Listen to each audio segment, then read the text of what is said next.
All right. I'd like to welcome everybody to the Human Relations Commission's regular meeting for November 12th, 2020.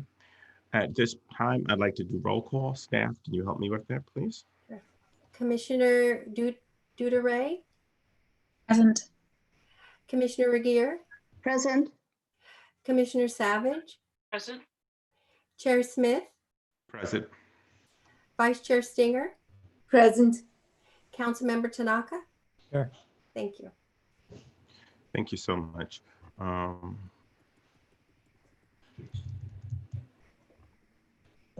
Give me 1 second.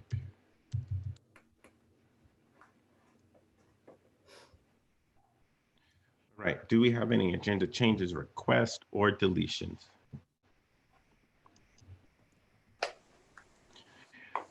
None.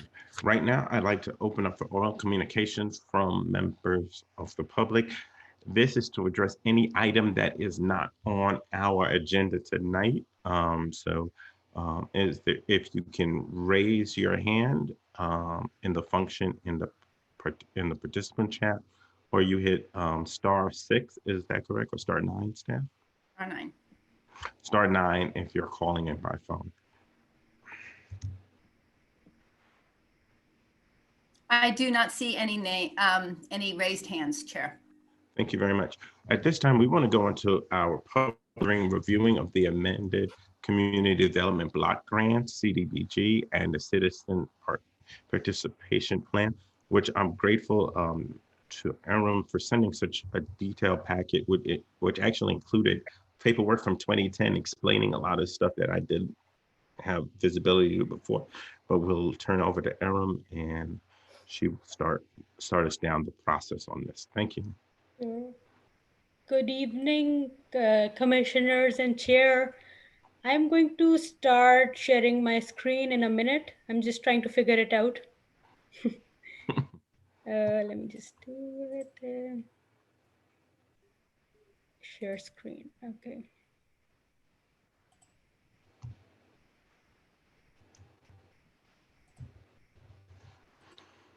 Is my screen visible now? Not yet. On the very top, I mean, you have to hit broadcast. Share. Broadcast. Share.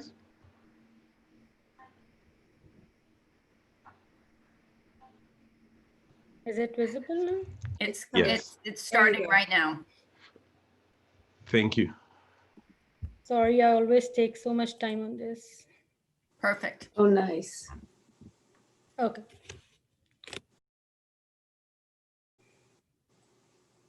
Okay. So again, good evening, Chair and Commissioners. My name is Zaram Makbool. I manage this Community Development Block Grant Program. I'm here tonight to request the Commission to review the Community Development Block Grant Citizen Participation Plan that the staff prepared. Staff is proposing minor amendments to the existing Citizen Participation Plan to provide for an expedited process for the city to allocate emergency CDBG funding to bring the plan into compliance with current HUD regulations and reflect general formatting updates. So the HRC recommendation will be forwarded to the City Council for consideration on November 30th, 2020. So I'll start with providing a brief introduction of the Community Development Block Grant, commonly known as the CDBG program, and why do we need a citizen participation plan. So the City of Palo Alto receives annual grant from the Department of Housing and Urban Development, also known as HUD, as an entitlement city under the CDBG program. CDBG is a federal program that provides grants to improve the physical, economic, and social conditions primarily for persons of low and moderate income. In order to receive CDBG funding, HUD mandates the preparation of a consolidated plan, which is prepared every 5 years to identify priority housing and community development needs and sets forth a strategy to address those needs.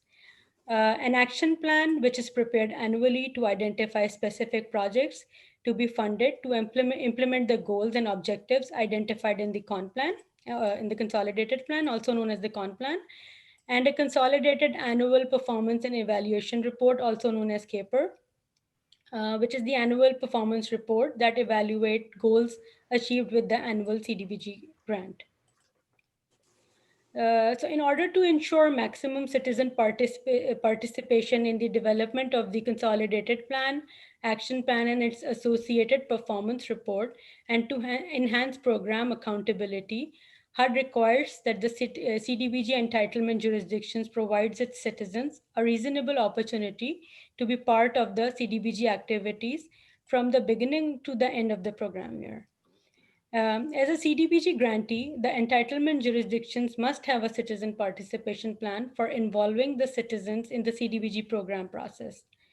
The plan must be written and adopted by the governing body, and the plan itself needs to describe how citizens are able to provide input into the program throughout its duration. So the draft citizen participation plan, which is under review, is divided into sections covering roles and responsibilities for the City Council, Human Relations Commission, staff, and the general public. So as for the roles and responsibilities in regards to the City Council sets policies, priorities, and approves the overall CDBG allocations. As per the draft citizen participation plan, the City Council will conduct a minimum of 2 public hearings per fiscal year for the purpose of obtaining citizens' view and formulating or the 2 public hearings will be held at different stages of the program year, and the actions of the City Council will direct the implementation of the CDBG funded projects. Through the citizen participation plan, the general public and other stakeholders are also encouraged to participate in the various stages of the CDBG program by attending and commenting at the noticed public hearings. They are also encouraged to express their views, comments, or concerns directly to the city or directly to HUD. Interested citizens are advised to review the plans, reports, and other pertinent program documents online or by downloading files or by requesting the physical copies of the files or the plans, and they can provide comments and suggestions via letters, emails, phone calls. The citizen participation plan provides guidance to persons with disabilities who require assistance in using either the city facilities or services or programs on how they can be facilitated. The roles and responsibilities of the Human Relations Commissions are also specified in the draft citizen participation plan. As per HUD's regulations, a minimum of 2 public hearings must be held throughout the program year, and they should be held prior to the submission of the annual action plan or the CON plan to obtain residents' view and responding to proposals and their questions. So one of the 2 required public hearings must be held before the draft CON plan or the draft action plan is circulated for public comments. So the HRC will conduct at least 1 public hearing, and this public hearing will be the required public hearing that we are going to do before the circulation of the draft annual action plan or the CON plan. This public hearing will be followed by a 30-day public comment period and followed by another public hearing from which will be held by the City Council. Citizen participation plan provides detailed information of the staff's responsibilities in ensuring maximum citizen input.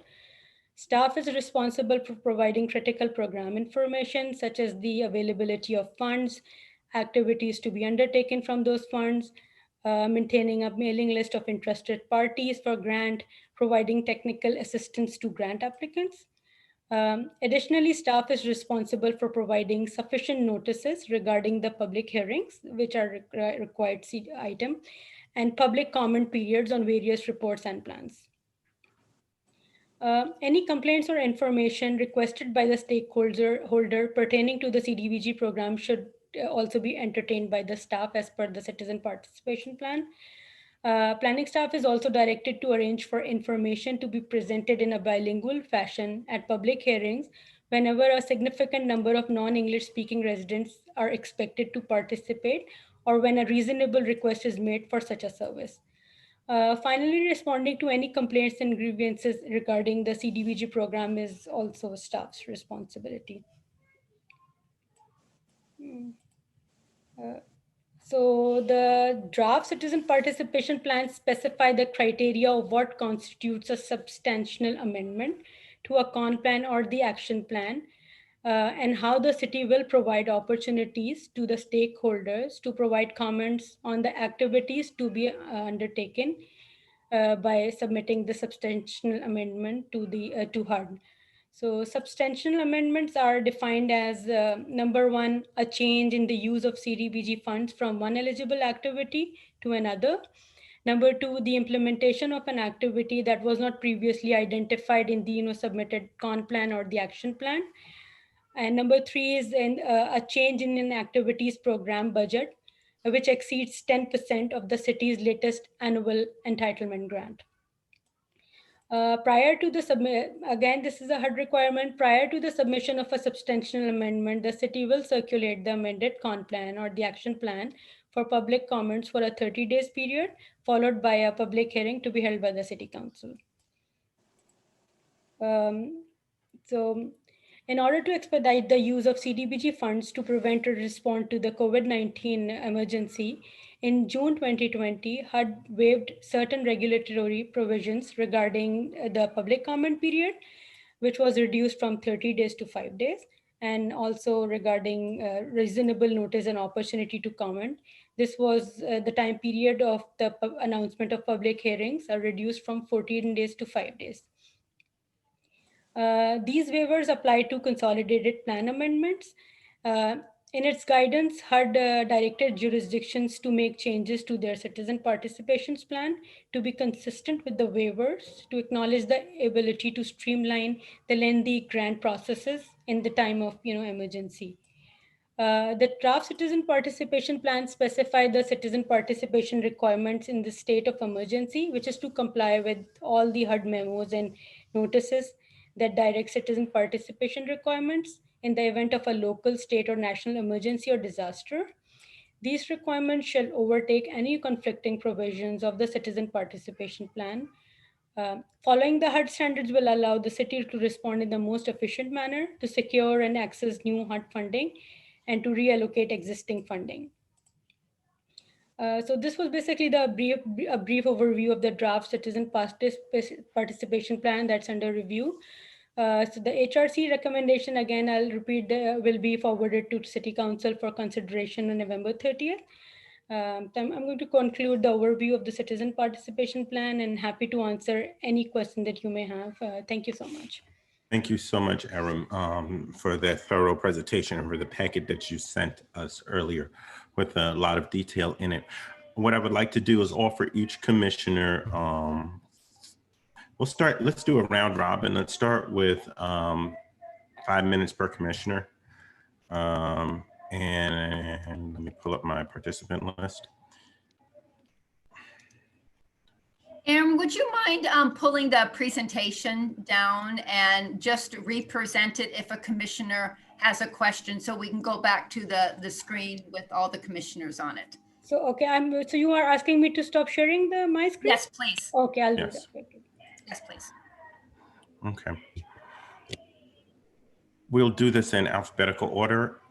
We'll start with Commissioner Regehr. We'll go to Commissioner Savage, Vice Chair Stinger, Commissioner DiTorio, and then actually it's Commissioner DiTorio first. I'm sorry, I messed up the order. Then Commissioner Regehr, and then I will be the last one on the list. Okay. Sunita, do you have any questions? And we'll give you 5 minutes if you have any questions for Aram. So it seems that primarily what we're looking at is making sure that we're in compliance with the new rules of decreasing the amount of time in the case of emergency for citizen participation. Yes, that's correct. Is that that's primarily or the sole thing that we're looking to adapt? Yes, that's correct. And there were like minor changes to HUD's regulation pertaining to, broadband access. Like previously, when we were sending out notices of public hearings, we were not required to inform, broadband providers. But now we have to include those two in our mailing list. So, minor changes like that are also part of the draft citizen participation plan. But primarily, we are amending it because we included the clause of the in state of emergency, what the city is going to do. Which is in line with what HUD is recommending that we do. Yes, exactly. That's correct. I'll stop there. I think unless we're going to do a couple of round robins potentially. And take your time now. So I think it'd be good to get it all in one. I'm trying to only do one round, really, maybe two. That's the end of my questions at this time. Okay, thank you. Commissioner Regier?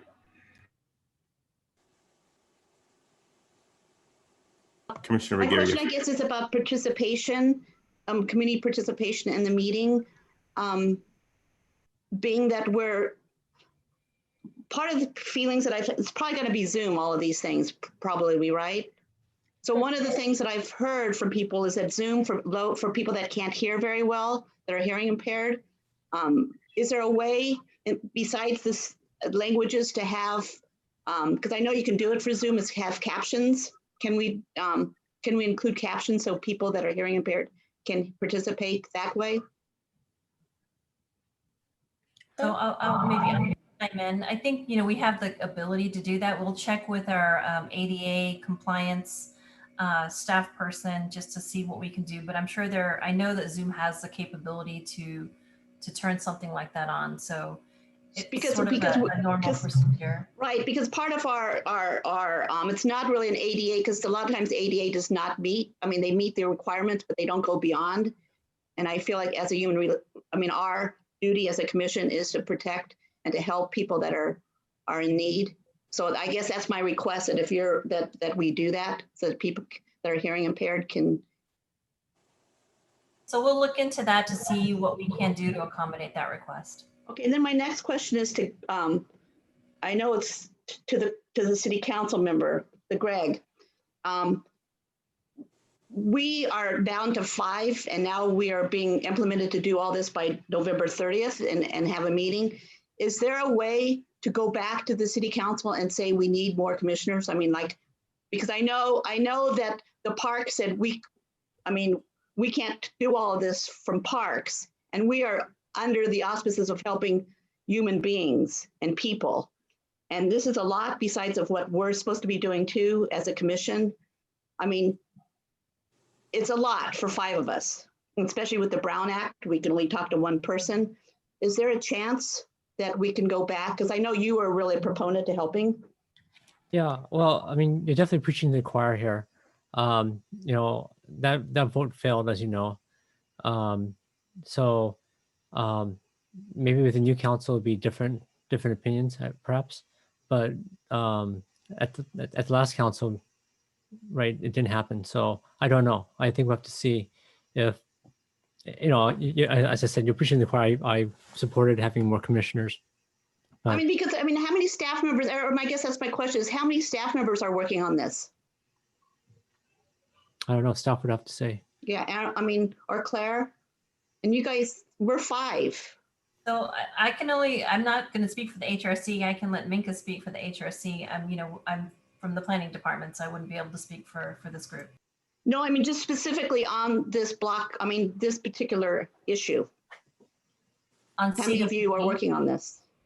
So for our CDBG staffing is Aram. Aram is the only staff person that we have with us, as a city employee, and she is a part-time person. And in addition to Aram, we do have some consultant assistants when it's needed for the work that we need to get done each year. And it just depends on what's going on with the program. Because I guess I just don't feel like being on the commission, and this is a question, is that I don't feel like we should just be a rubber stamp. And in order to give this time, we all have to participate, and that's my only concern, is that That's my only concern, that I think that the city council made a mistake because they didn't even have any questions. The whole reason was for staff time, for staff efficiency. They didn't think about us in that regard. And now we're making major decisions for the public. So I'm done. Thank you. Aram, at this phase in the process, what is the deliverables and the work required of the HRC tonight and moving for the November 30th meeting? I just want to clarify, make sure I'm clear on what you need from our commission tonight. So we would like the commission to recommend the city council to adopt the draft citizen participation plan with the changes, the minor changes that we are making, and the substantial change of, including the emergency clause in the citizen participation plan. So I would like you to recommend that to the city council to adopt this draft citizen participation plan. So city participation, can we know, back to my question, I know I was done, but can we know what your participation plan is? Before we say that we're adopting this? What is your plan to reach out? Because it says a little bit like social media, but what is the plan that we're adopting or we're recommending to adopt? The plan was part of the parcel that was sent last week, last Friday. But it seemed pretty general. I read that. So, I mean, can you be a bit specific in terms of exactly? Okay, so what did you do last time? What did they do last time to let participants be aware of it? So as per our existing citizen participation plan, we are conducting 2 public hearings. We are required to conduct 2 publicly notified public hearings. But our current, process that we are doing, we are doing 5 public hearings instead of 2. That is like, part of the existing citizen participation plan. We are informing the general public through, newspaper ads and emails about the public notices. And, if we are, when the funding is available and the kinds of activities that we are going to take, we publish newspaper ads. We publish that on the CDBG webpage. So that, and if there are, we are providing, technical assistance to the grant applicants if they need. So we publish the NOFA every year in November, the Notice of Funding Availability.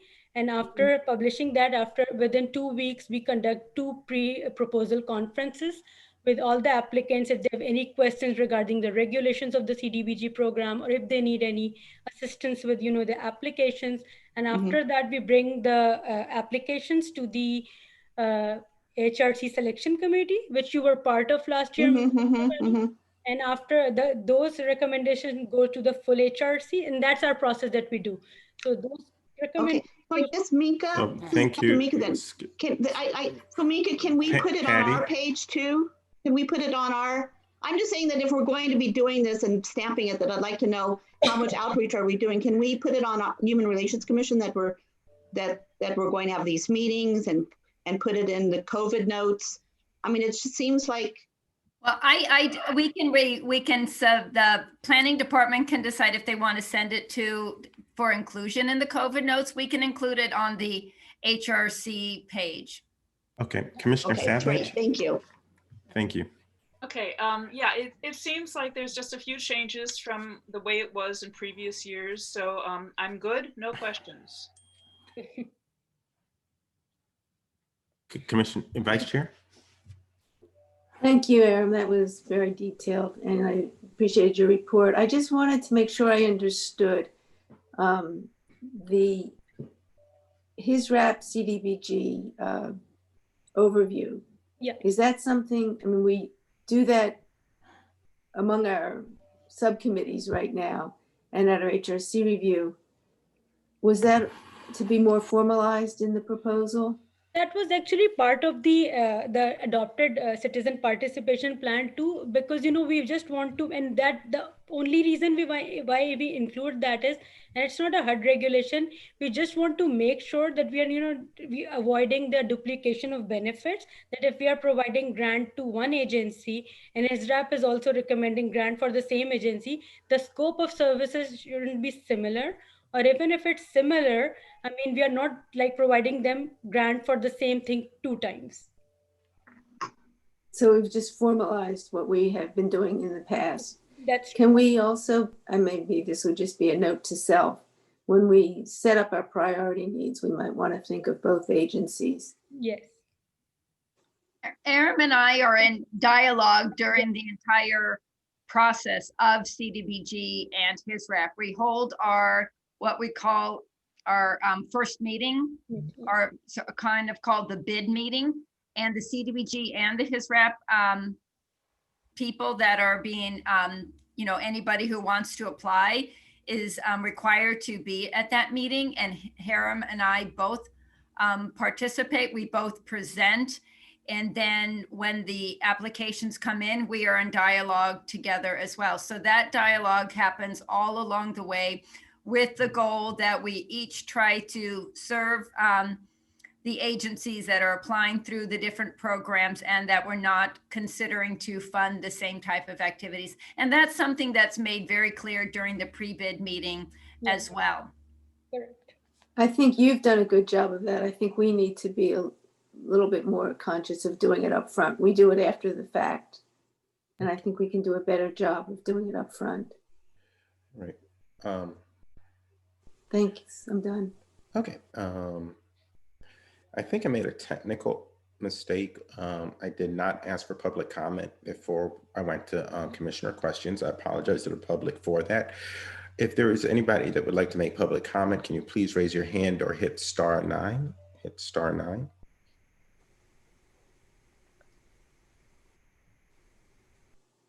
I see no raised hands, Chair. Okay, I apologize again to the public and commissioners for that oversight on my part.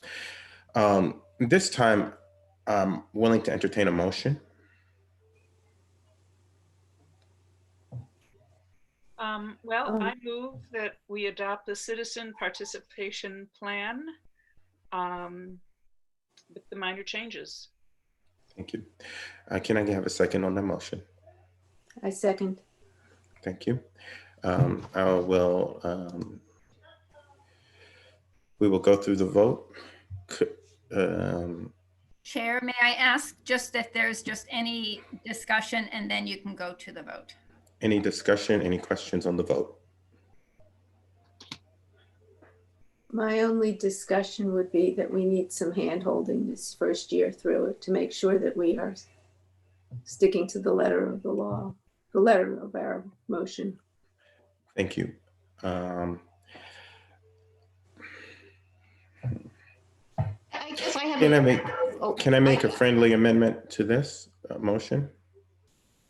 I would like to add to the motion to ask City Council to reconsider the number of commissioners because of the amount of work required for CDBG, and given the speed and time that is required this year, because is that not part of the goal, Aram? Can you repeat the question, Chair, please? As part of our goal, part of the reason we're making these changes is because we are doing this to be quicker, more efficient. Is that correct? But that's only for just emergency funding, and that Okay. was like we are already done with the emergency funding. It's like in future, if something like this happens, like COVID-19, how we are going to utilize those funding, not for the regular grant. Okay, so I'll take back my friendly amendment. Patty, go ahead. Oh, I just had a question. If Greg had it, I mean, if our city council member had a commission, because we were on that process, and all of a sudden, the finance committee didn't even talk to us who were on the commission for the funding. And I'm concerned about this process. We put a lot of time into this. And I just want a commitment, or, I don't know how to make that amendment, but if you want community participation, then you have to. to, we did not even come, we didn't have a meeting at the very end. So we didn't even recommend, you guys didn't come to us, and then it just skipped us and it went right to city council, the very end process. And so I'm trying to think ahead for this process, because if you want community participation and stuff, you have to honor the whole process. Commissioner Patty, just to clarify, we actually are supposed to come to the HRC once per fiscal year, and we did came last year for the caper. So I mean, No, when it was at the very end, when we three of us, it was so my concern is that we're agreeing on this process for the beginning, but I would like to have a process so that you do come to us at. So We I didn't have a vote. We didn't question. vote. So, you know, one of the things I will say is I personally believe I address patterns, not instances. And given the jumble that was last year, I think by the language that Aram and the planning staff is putting to deal with emergencies, we should be good. And also, just to be clear, I think for council, when we make a vote as a commission or a subcommittee or a group, they get that recommendation and they read the recommendation and they move ahead with the recommendation. It's not a requirement to come back and talk to us about it. Whatever the recommendation or vote we do as a commission is passed up. But what I'm saying, that last time there was a subcommittee. They passed up the subcommittee recommendation to the council. No, and then we were supposed to bring it to the Human Relations Commission, and that's what they passed. Well, we did not meet as Human Relations, but the council did get the subcommittee recommendation. All right. Are there any other? My question was to Greg. But Commissioner. A discussion, because he hasn't commented at all. Well, he's an observer at our meetings more than a commenter. Okay, never mind. No discussion. We don't have a discussion. That's fine. All right. Can we have a vote at this time? Commissioner Sunita? I didn't hear you, sorry. Aye. Okay. Commissioner Vergara? Can you come back to me? I have to think about this for a little bit. Commissioner Savage? Aye. Commissioner Stinger? Aye. Aye. Okay, aye. Thank you. We have it passed. Thank you so much, Planning Commission. And thank you for all the work you're doing in the city during this time of COVID. And if everything goes at Washington, we might be getting more funding. So I know you guys have a lot of long hours in front of you. So thank you for the work you do for our community.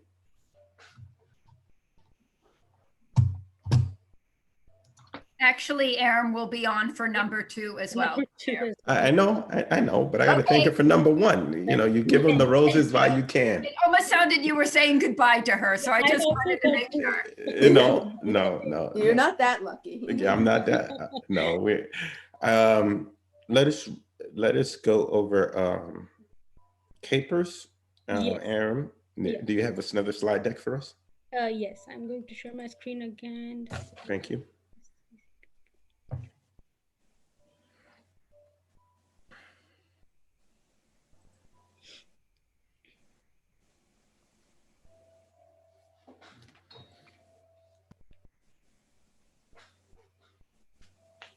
Again, no, you can't see my slide. Not yet. Oh, sorry. I'm trying to share the screen again. Just take your time, Aram. It's always a little nerve-wracking being live, so don't you worry.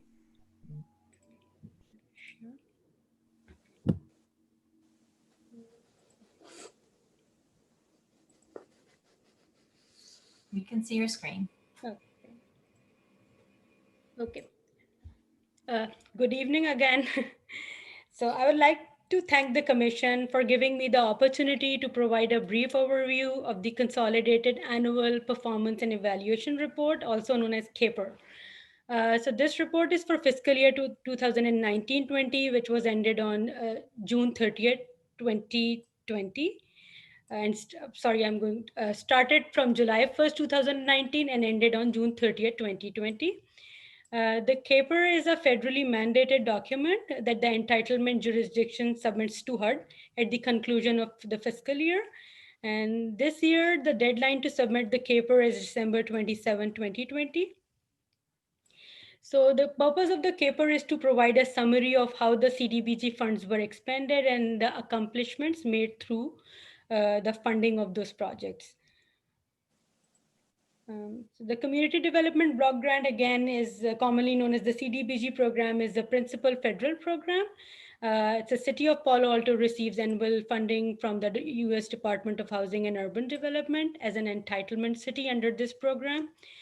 The city used this grant to fund activities that provide decent housing, suitable living environment, and expand economic opportunities, principally for persons of low and moderate income.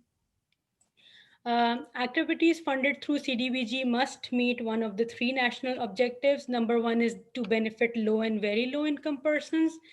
Number two is aid in prevention or elimination of slums or blight. And number three is meet other community needs that are particularly urgent for the low income community. All of the activities funded by the city meets the first objective. So in fiscal year 2019-20, the total funding available for allocation was around 725K. And on the screen, you can see the breakdown of that 725K. The entitlement grant was around 500K. 88,000 were made available from prior year resources, and 136K was from estimated program income. So out of this amount, approximately 90,000 was directed towards the public service activities. 361K was for economic development. 145K was granted to a capital improvement project for the rehabilitation of public facility. 38,000 was provided to Project Sentinel for fair housing services, and 90,000 was allocated to the city, the Department of Planning and Development Services for the administration of this program. So there are five funding categories in which the funds can be allocated. Number one is the public service category. Number two is planning and administration. Three is economic development. Fourth is public facilities rehabilitation. And fifth is housing rehabilitation. And per HUD regulations, there are spending cap placed on two of the five categories. 15% of spending cap is placed on public services, and 20% is placed on planning and administration. The rest of the three categories, they don't have any spending cap. So the first activity was the public service category. The agencies allocated under the public service agencies funded under this category in the fiscal year 1920 were Life Moves, Catholic Charities, Palo Alto Housing, YWCA, and Silicon Valley Independent Living Center. In fiscal year 1920, Life Moves at the Opportunity Service Center, 33 Ensign Avenue, addressed the basic human needs of 326 homeless or very low income persons. Additionally, 26 residents received intensive case management services to secure employment or housing, affordable housing. Catholic Charities through the Long-Term Care Ombudsman Program assisted 317 seniors, mostly low or moderate income elderly residents at Lytton Gardens Skilled Nursing, Palo Alto Nursing Center, and Lytton Gardens Community Care. Also through this funding, 82 complaints were resolved made by or on behalf of low-income residents by Catholic Charities. Alta Housing, formerly known as Palo Alto Housing, provided one-on-one counseling, case management, and educational activities at Alma Place and Barker Hotels to 140 persons through the Resident Support Program. YWCA Support Network provided 20 clients with counseling, therapy, and legal advocacy service. Crisis counselors provided crisis line assistance to 40 callers from Palo Alto. The fifth agency funded under the public services was the Silicon Valley Independent Living Center that assisted 20 adults with disabilities in developing an independent living plan for housing that resulted in improved accessibility to decent, affordable housing. Additionally, Silicon Valley Independent Living Center provided 83 low-income disabled residents with training and education to find and secure affordable housing or housing-related support. Again, under the planning and administration category, Project Sentinel assisted 16 individuals in investigating the fair housing complaints. 20 residents received individual consultation relating to specific fair housing questions, and 139 individuals were assisted through outreach and presentations. Under the same category, planning administration, the Planning and Development Services Department provided administrative support to the CDBG program. Under the economic development category, Downtown Streets team connected to 25 employers with 30 individuals who were meaningfully employed. They were previously unemployed, and 75% of those 30 individuals remained employed for more than 3 months or longer. Under the public facilities rehabilitation, funding was allocated to Ravenswood Family Health Network, former Mayview Community Health Center. They were provided funding for a capital improvement project for the renovation of their clinic located at the 270 Grant Avenue. Through this funding, the overall safety, cleanliness, and aesthetics of the clinic were enhanced. And this clinic served approximately 1,892 Palo Alto residents with medical care in the past fiscal year. So again, we published an advertisement in Daily Post announcing the availability of the draft paper for public review and comment. The draft paper was also posted on the CDBG's webpage and was available for public comment from October 27 to November 12th. We did not receive any comment, any public comment or concern. The notice that was placed in Daily Post also provided details of the HRC meeting, public hearing. For the next steps, the staff will provide an informational report to the City Council on December 7th before submitting the final caper to HUD by December 27, 2020. So I'm going to conclude the overview of caper now. And if you have any questions, please let me know. I'm happy to answer any questions. Thank you so much. Okay. Do we have, thank you again, Aram, for your second report of the evening. Do we have any public comment at this time? You can raise your hand or you can hit *9 if you're calling in.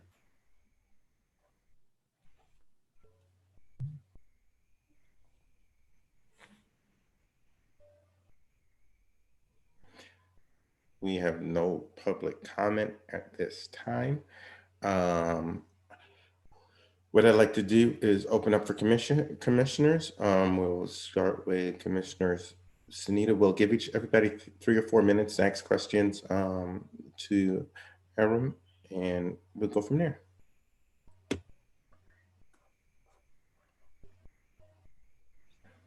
We can't hear you. It's very faint. Better? Yeah, I can hear you now. A little better. Well, I'll try to speak loudly because I don't know what happened. Looking at the package that we received, I was just looking at the, I'm actually on page 12. We're talking about the affordable housing and the number of, there's the 1-year goal and the actual on various topics. And I was wondering, is that something you just normally include in these kinds of forms? Because there's no goal and no actual for the affordable housing. Is that something? Can you tell me more about that so that I understand that table? So, this report we submit on a HUD developed website, which is called IDUS. So the form that they provide us a template, and the tables are like self-populated, and we don't create the tables. So because we don't have anything to report this year as far as affordable housing is concerned, so you'll see an empty table for that. Okay.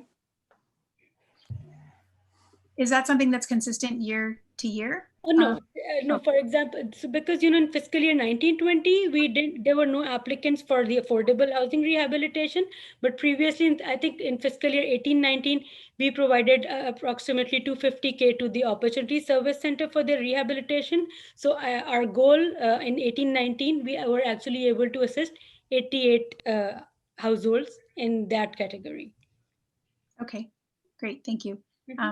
That's the extent of my questions. Commissioner McGeer, I don't have any questions. Commissioner Savage, No questions. Good presentation. Commissioner Stinger. It was a good presentation, and I'm pleased to see the results. I do have some questions, not more peripheral to the CAPER, but I'd like to understand a little bit more about the 5-year plan that's mentioned. When will that be drafted, and what's our role in that? So for the consolidated plan, the new consolidated plan for the next 5 year, starting from 2020 to 25, was adopted by the council on June 15th of 2020, this year. Sorry. So the county of Santa Clara, they lead the effort for preparation of the consolidated plan, and we hired a consultant, and they did a extensive outreach, public outreach, and they came up with these goals. So, I mean, I can That's talk right. about the goals if you want. That would be We great. can talk about it at the selection committee meeting. Okay. Yeah. Did you want her to speak about the goals then? I would, I mean, or she could, if it's something that doesn't take like 20 minutes, I'd love to hear the goals. Sure. So there are like 5 goals. Number 1 is, at the topmost is the affordable housing goal. And number 2 is homelessness. Number 3 is economic development. Number 4 is fair housing, and number 5 is community services. So, I mean, we have to look for activities that we can provide funding to under these goals, because towards the end, like in fiscal year 2025, HUD is going to see if our, funded activities match with the consolidated plan goals. Great, thank you. Okay. Just one other question. In the report on page 16, it talks about placing individuals under Section 8. Is that Palo Alto residents in Palo Alto housing, or Palo Alto residents in county housing? It's more of like Palo Alto residents in county housing, because Section 8 is like, does not come under the CDBG program. We're talking more about the Palo Alto residents, but funded through the county, because the county also provides funding for the Palo Alto jurisdiction. Great. Again, thank you. Thank you. Okay, covered everybody. My question is this: I did not, or did I might have missed it, did not see the emergency funding in this reporting. And I know that was a significant amount. Where does that get reported? Is that reported in 2020 to 21? Yes. Or, okay. And what was the total net amount? So the total, it was provided us in 2 grant allocations. The first was 294K, and the second is 450K. Okay, so it's about 1 year's worth of grant was given in emergency funding. That's correct. Okay, so next year's report, we'd be looking at about 1.5 reported out at CAPER. That's correct. Okay. But I would like to, Chair, I would like to mention here that, for this grant, the emergency funding, we have 6 years to spend that grant. So if, for example, we have provided funding to Life Moves for rental assistance, they are not able to, spend all that grant in 1 year. They have 5 more years to spend that grant. So we might not report all the goals in 1 year. Okay. Do you have and I know this is not a fair question, but I'm going to ask it. Do you have a sense of if the funding if there's still funding that has not been used? Yes, I actually have, because, we received the 450K just now. So the projects, I think we are going to spend the 450K, but for the 294K that was provided to LifeMove for rental assistance, because we are constantly in touch and there's not a lot of backlog for rental application at the Opportunity Service Center. So they are not very optimistic that they're going to spend all that funding in this fiscal year, but they think that they'll be able to spend in the next 2 years. What are the criteria for people to receive rental assistance? So number one criteria, Palo Alto residents, and the income should be under 80% of the area median income. And number two, they should be impacted through COVID, loss of income or anything. Yes, so that's why it's like. See, like that's an impossible criteria for our area. Is it?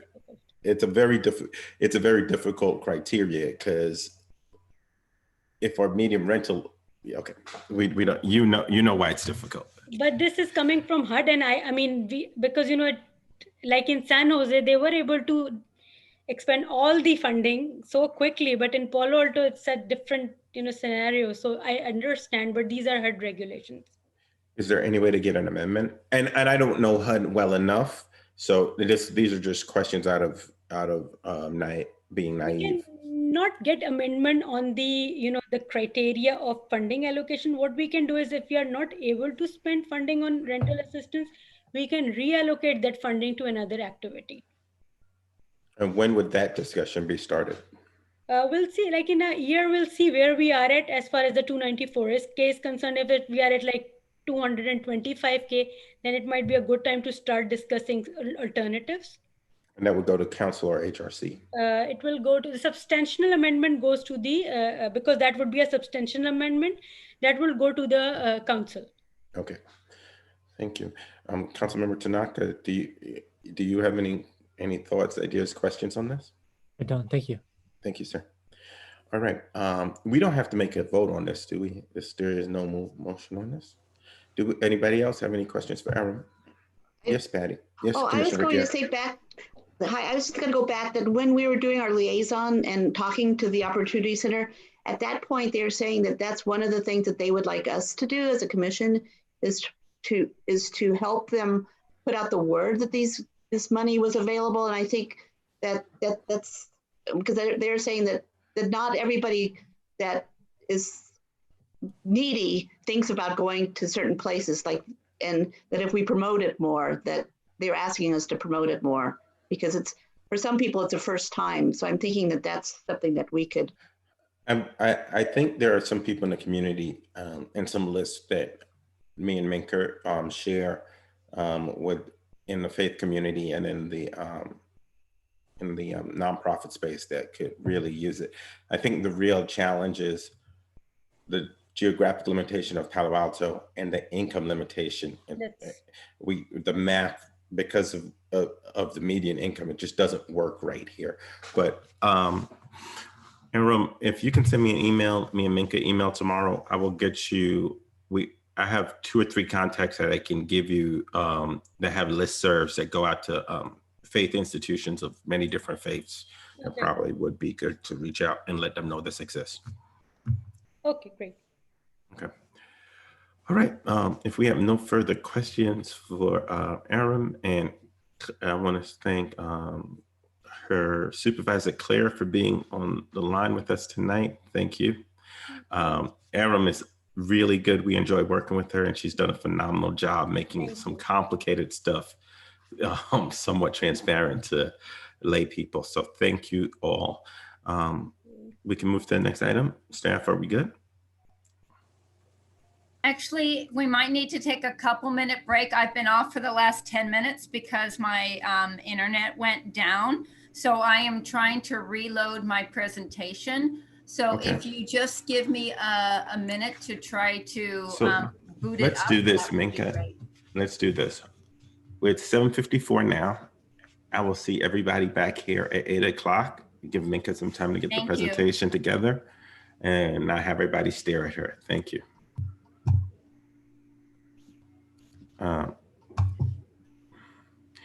Aaron, can you answer there's a question in the chat. I'm actually looking at the question, and I'm not sure if I can right now provide answer, but there's no age limit. I just want to tell that.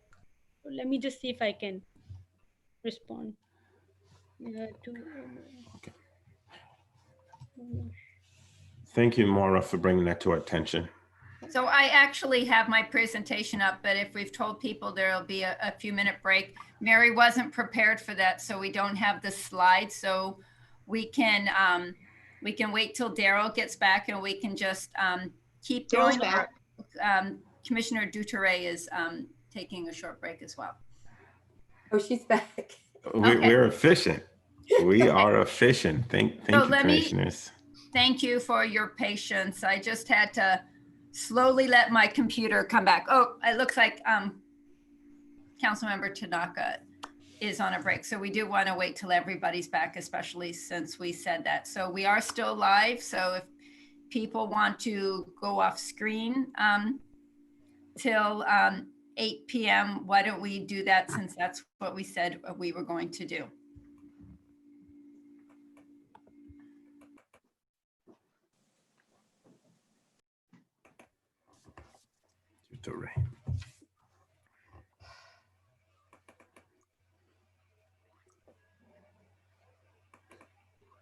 If everybody could mute themselves, that would be great, because we are still live.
Thank you, everyone, for being so prompt in your return. Staff, are you ready to present? Yeah, hold on just 1 second. As soon as you all came back on the screen, of course, something else happened. So let me try again.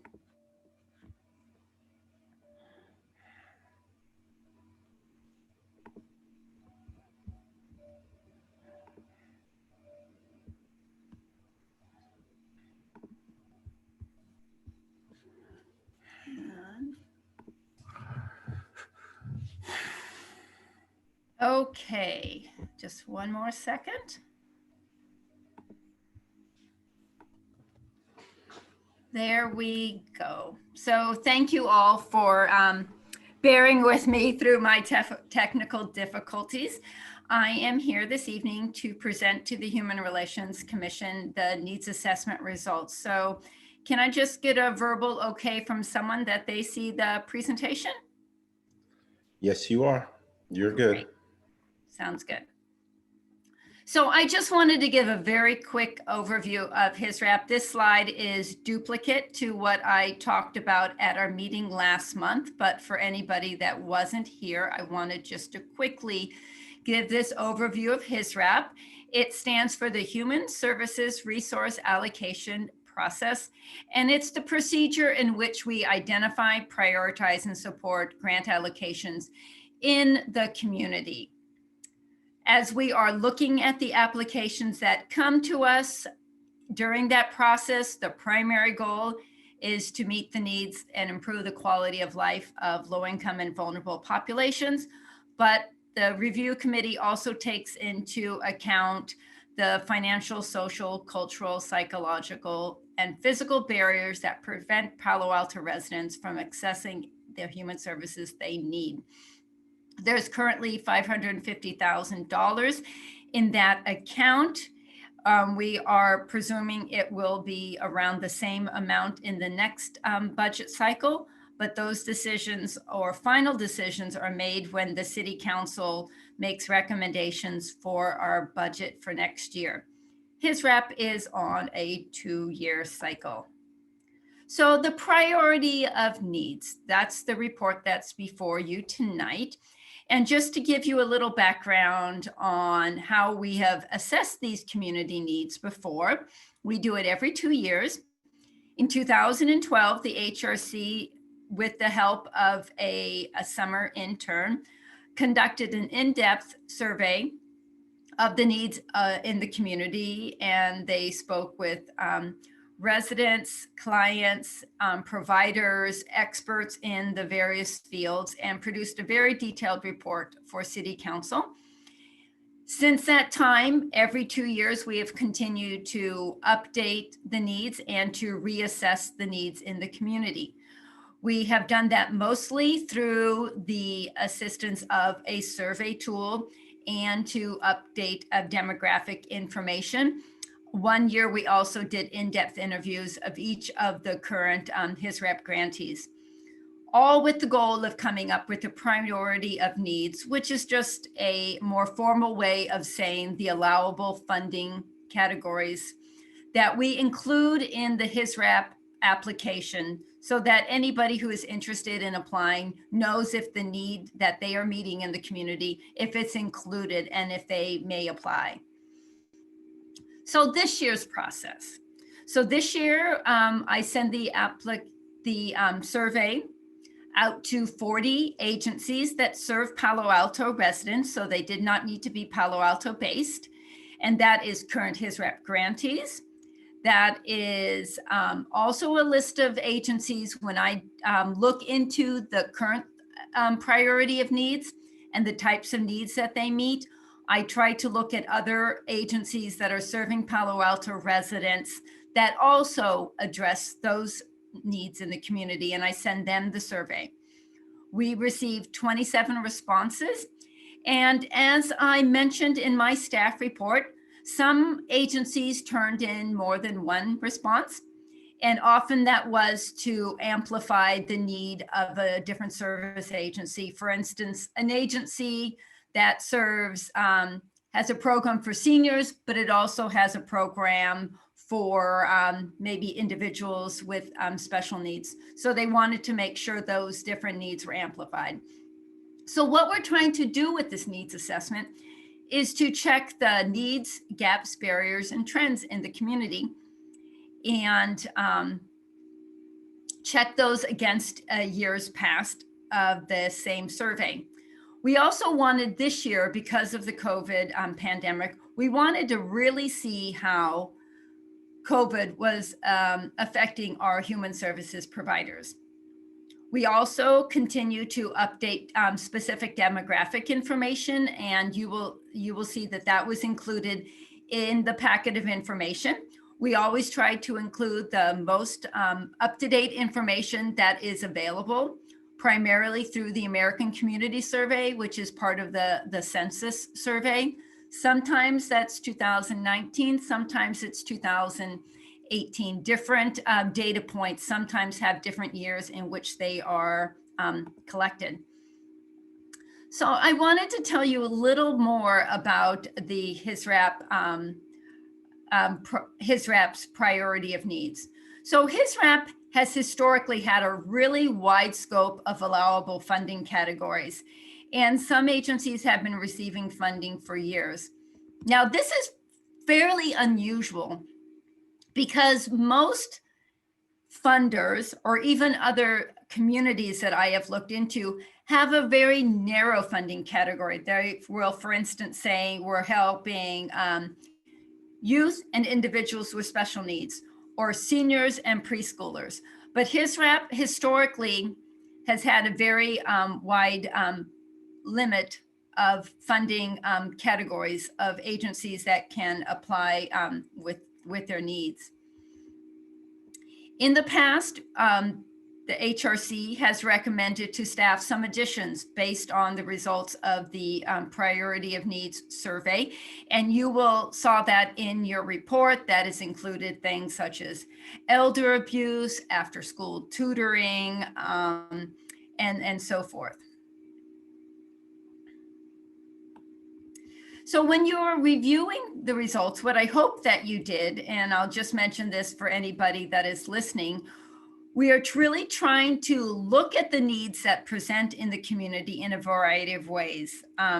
We want to make sure what are the gateway needs, or, you know, if you're looking at it in Maslow's hierarchy of needs, what are the basic needs that people need to meet, and how are they possibly interconnected? So we asked the HRC to consider that in their review. For instance, how is homelessness connected to mental health? At times it is, at times it isn't. How is hunger connected to economic dependency? We also asked you, and you're reviewing it, to say, you know, are there actually needs that are not included in the priority of needs, and can HISRAP play a role? There are many needs in the community that aren't listed on the HISRAP priority of needs, but the real question is, you know, with the limited scope of HISRAP, can it really have a positive impact, or can it really make a difference in this area? I also wanted to point out to the HRC and to those listening that the needs assessment is just really a snapshot into the needs in the community from the service lens of the providers. So what you see in the results is very valid information. It's very deep information, but it is from the lens of those who replied to the survey.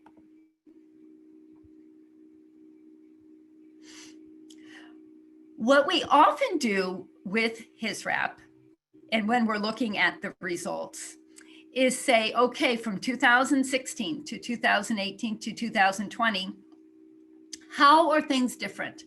What were the top 5 needs in 2016 compared to 18, compared to 20?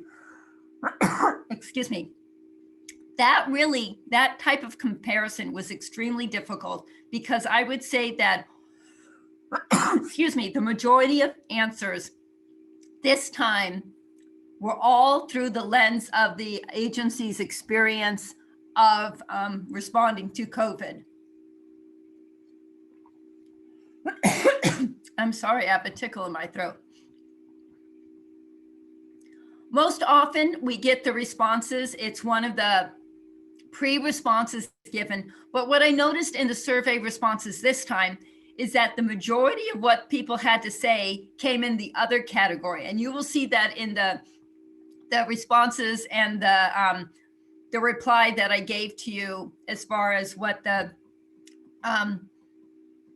what those people who responded to the survey had to say. They had a lot to say and really were really open to sharing what their struggles are now and how COVID has completely changed the landscape of how they provide services. So what you're being asked to do at this meeting, let me just check. I feel like I've missed a slide. Hold on. I just had a little bit more information to give to you. So I wanted to speak a little bit more about the challenges that I just alluded to that the agencies are facing.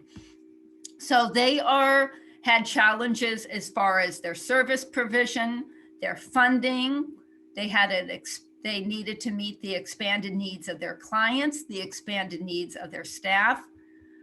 Their volunteer pool, some of them had less volunteers or some of them had no volunteers when they very often in the past used volunteers to provide a lot of their services or complement the services of their staff. And as I alluded to before, there really was a changing landscape of client needs and how they would provide their services. I have been meeting with different grantees and different providers in the community since the pandemic begun in March. And I can tell you, I am extremely proud of our local human services providers and how they rapidly adapted to meet the needs of our residents in need. They dealt with changes that sometimes came weekly from the county and the state health department that sometimes affected the work that they were doing. They adapted and they added services based on their clients' needs. They went to virtual services very quickly and overcame a lot of hurdles in the process, from technology to a lot of the mental health or physical health services had a lot of HIPAA requirements to overcome, but they did it all. And one of the additional extraordinary things they did, they offered mutual aid to their fellow agencies. I heard several stories of, for instance, an agency, I'll just name it, La Comida, who serves older adults, that reached out to a local housing provider and a local provider of services to unhoused women and offered their services to provide meals for their clients. So not just being concerned, oh, how can we meet the needs of our own clients? They were reaching out to see how they could help other service providers in the community.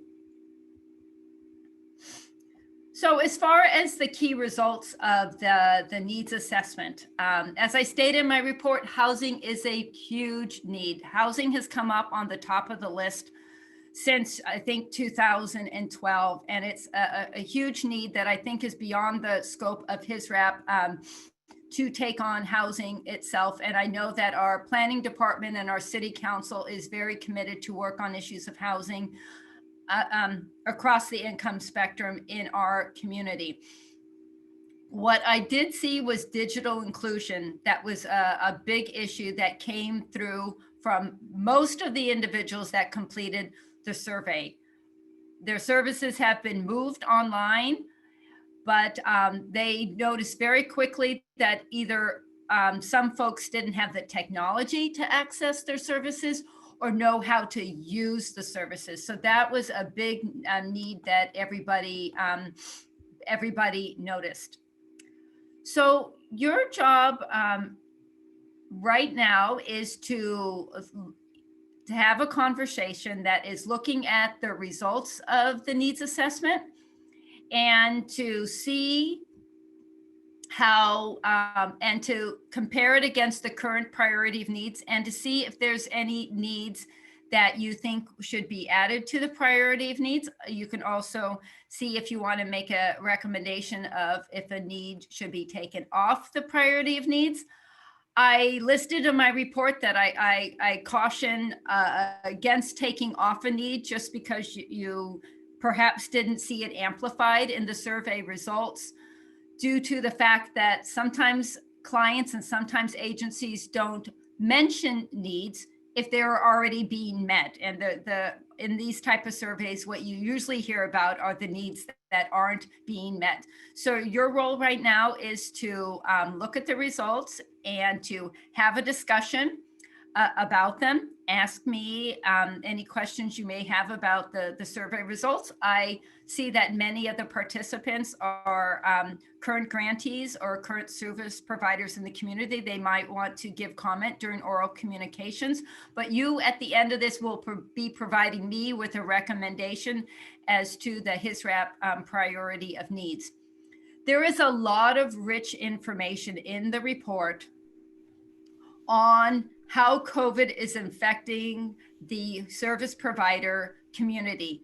I would say that's a very important conversation to have if you want to dig into the information deeper, and perhaps at a future HRC meeting, consider some of the other effects that COVID has had on the nonprofit community, and see if there's a role for the HRC to make any recommendations or any actions regarding that. But your sole role tonight is to discuss the results through the lens of making a recommendation on the priority of needs. So that is, I have the requested action in front of you right now. And you have this in your packet, but these are the current priority of needs. I put the draft, but there are really the priority of needs that were included in the last HISRAP cycle. So Chair Smith, that concludes my presentation. Minka, thank you again for the thorough work you do year in and year out. I also know that I want to add a little bit to what you were saying. I wanted to go to the council with a recommendation, not tonight, but sometime in the spring as they're getting to the budget cycle, to allow us to do an in-depth reevaluation of the community. The last one is almost a decade old, and I think things have changed. So that is extremely valuable. Minka, you want to say something? No, I just want to thank you for your support in doing that. That is something that staff would really like to work to have a more thorough assessment of the human services needs in the community that goes beyond the work that we were able to do in this survey. So thank you. You're very welcome. At this point, I want to open this up for public comment. If you'd like to make a public comment, we give you 2 minutes. Wow, they moved quick on that one. Is there anyone else? I'll turn it over to staff for the 2-minute public comment. Thank you. Okay, so the first person that I see with her hand up is Michelle. So Michelle, I'm going to give you the ability to talk, and then you will have, okay, hold on, Mary, because you took over my screen. Hold on. Can you take off the calendar for the timer for a minute, Mary? And then I'm going to need to move the attendee list to another screen, because once that happened, the attendee list went away. So just hold on for a second. Okay, go ahead, Mary.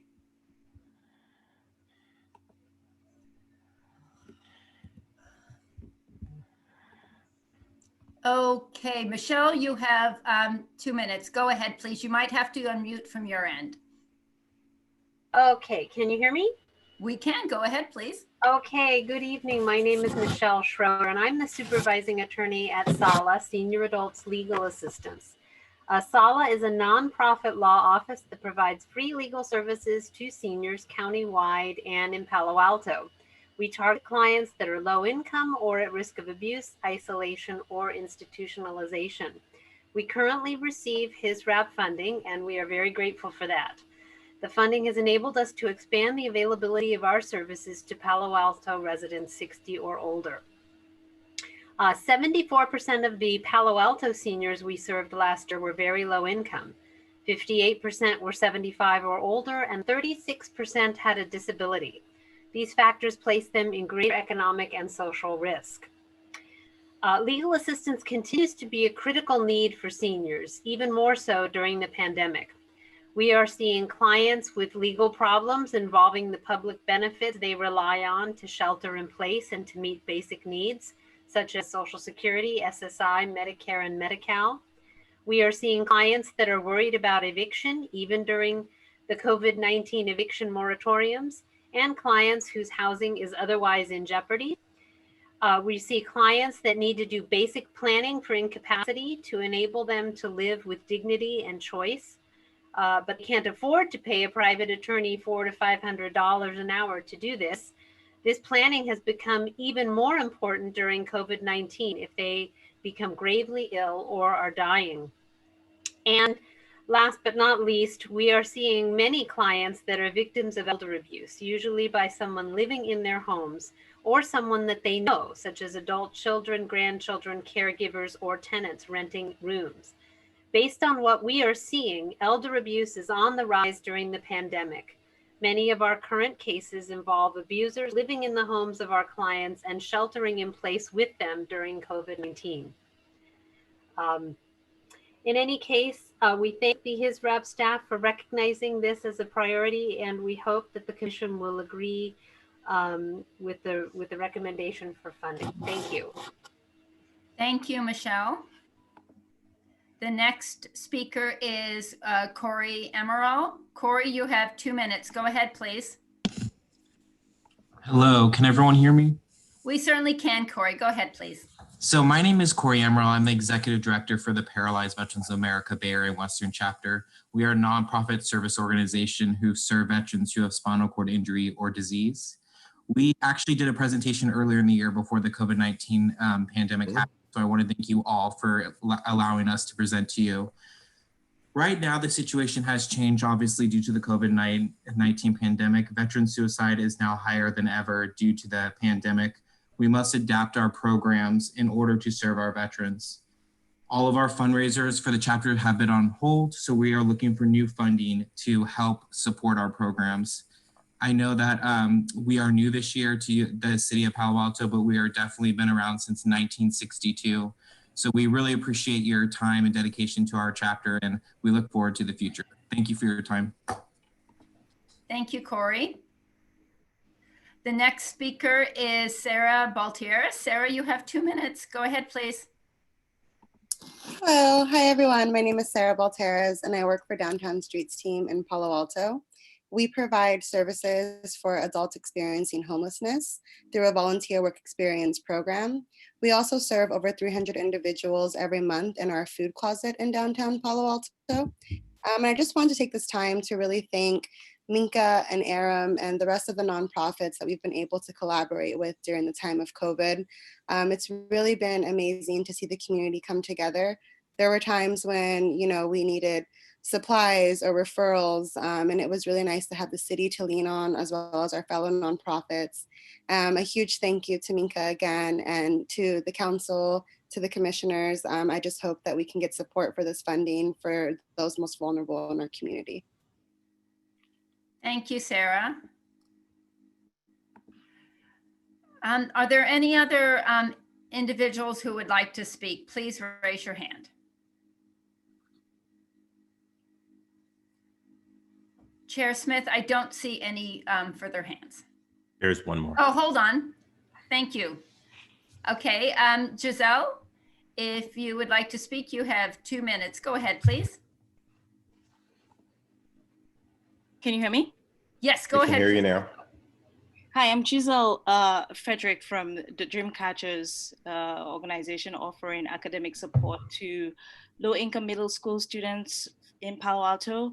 I just want to say thank you, Minka, and the team that you work with for helping us and supporting us in providing academic support to students in Palo Alto.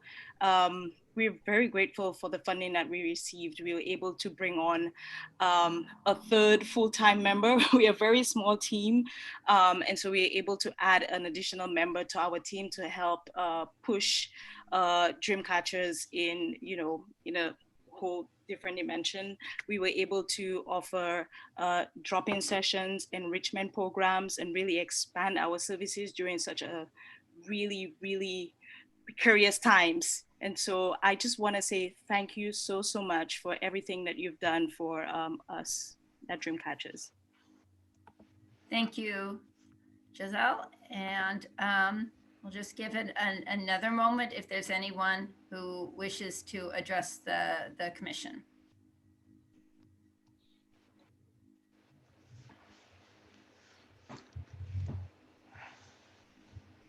I do not see any other hands, Chair. Thank you. I just want to take a moment to thank human services staff and for these nonprofits. One of the things that they've done during the COVID pandemic is be very nimble and meet people where they are. And if you are at a nonprofit or if you work in the human services office, I just want to tip my hat off to you during this period, because I think the work you've done has been so critical to our community. What I want to do is I want to start with a round robin really quickly, because I'm pretty sure there are some questions for Minka. So I'll give each commissioner 3 minutes. We will start off with Commissioner Sunita, and then after we do the first round robin, we'll see if we need a second, or then we can go into a discussion or motion. Thank you.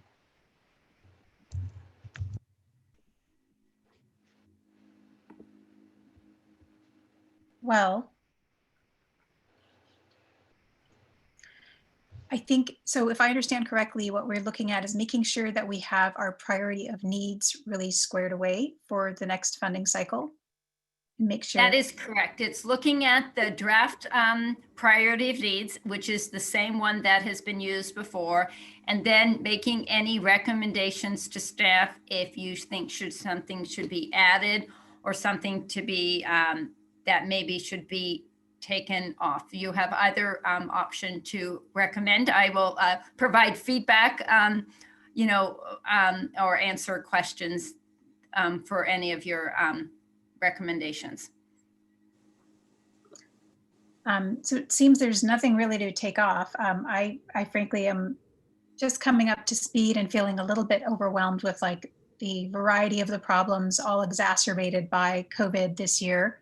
And I'm not sure where to start in terms of adding anything. It seems like it's more like we're highlighting certain things or really vigorously circling certain things that have gotten much worse and exacerbated during COVID. So I think I'm going to hold off any comments as I listen and try to learn a little bit more from other commissioners who have more experience in this space, but I look forward to digging into these issues.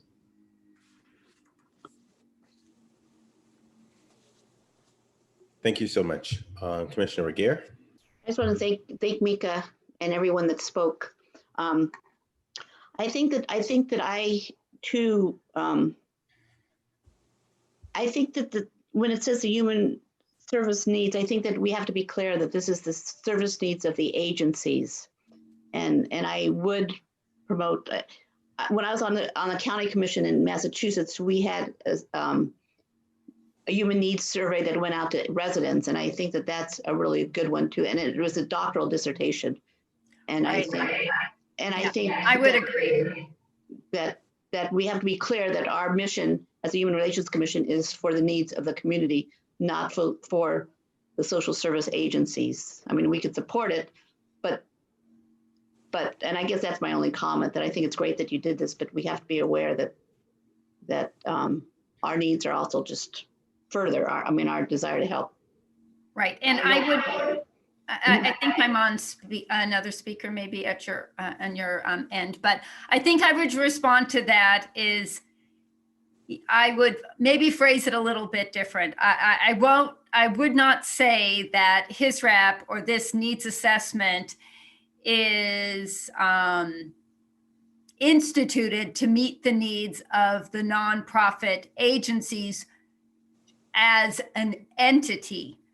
The needs assessment was sent to the agencies to be a conduit for the needs of their clients, and especially at a time during COVID. If it would have been a different time, even with the time that we had this year to do it, we might have said, hey, can you have these surveys out at your front desk? Can you send them out to your email list?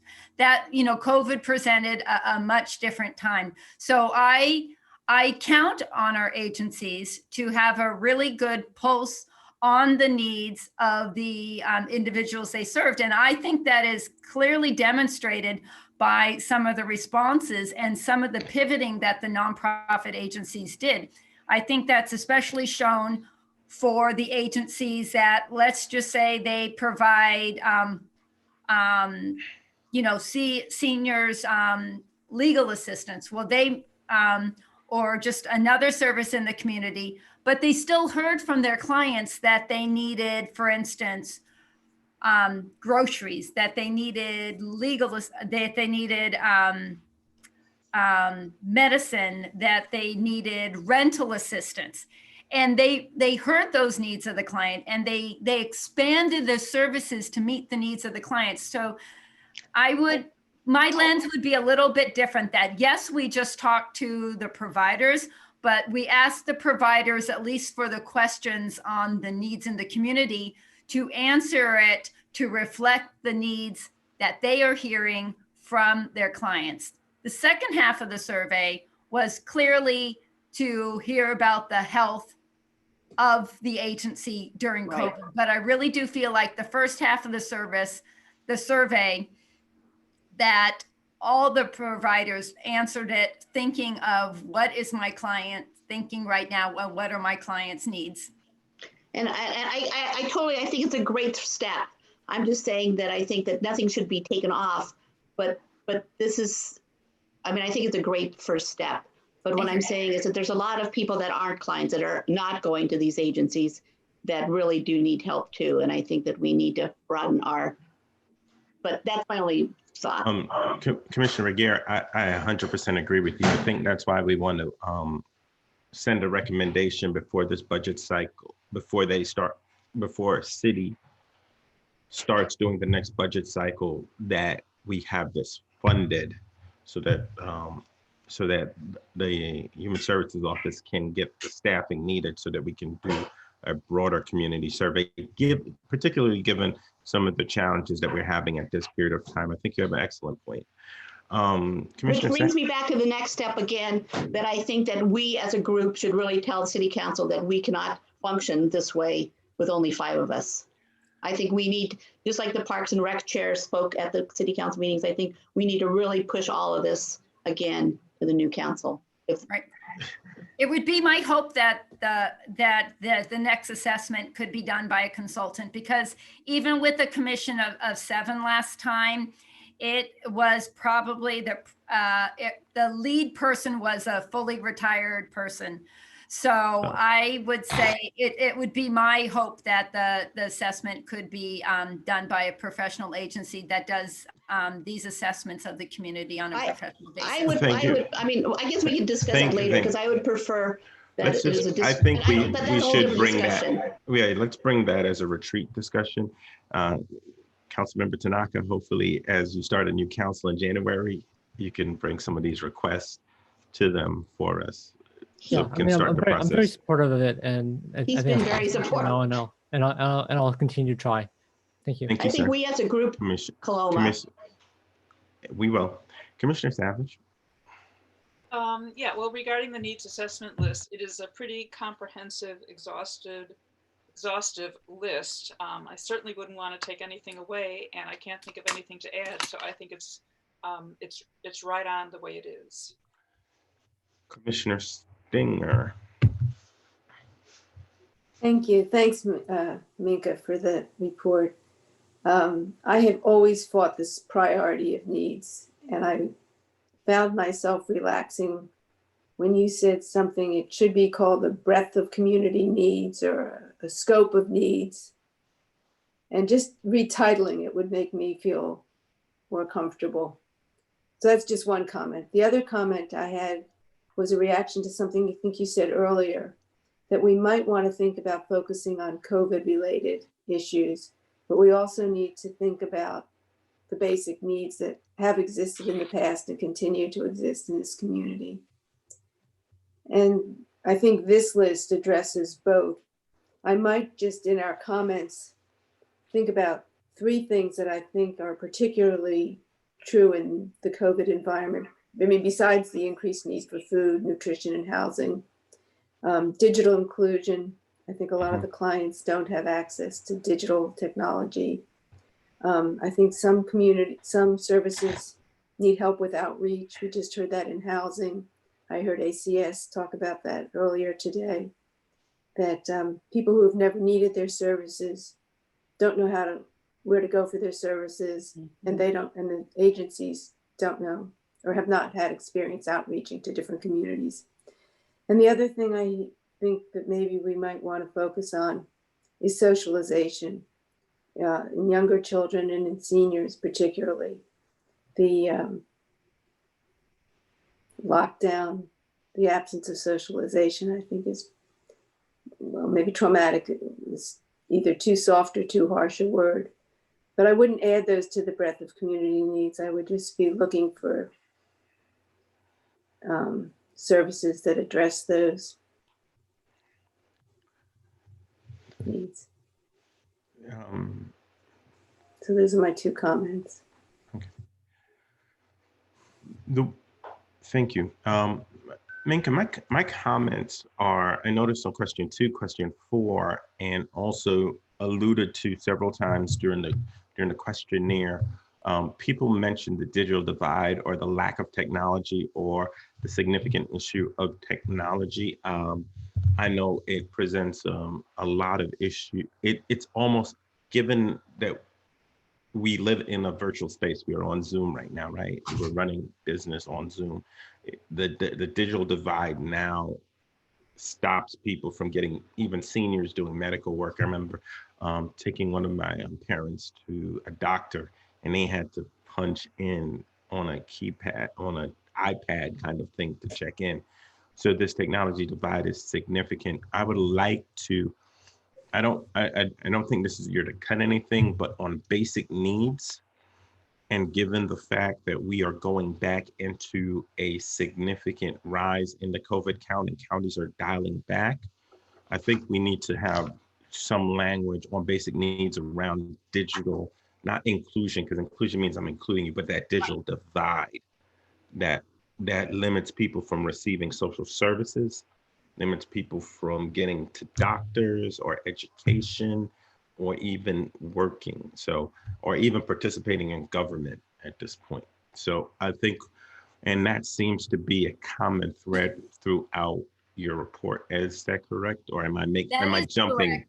No, that was mentioned. That was mentioned by multiple agencies for multiple questions. It all seemed to come back to access and ability to use certain equipment that I know I listed in my report that has been around for a while, but it's clearly been exacerbated during COVID.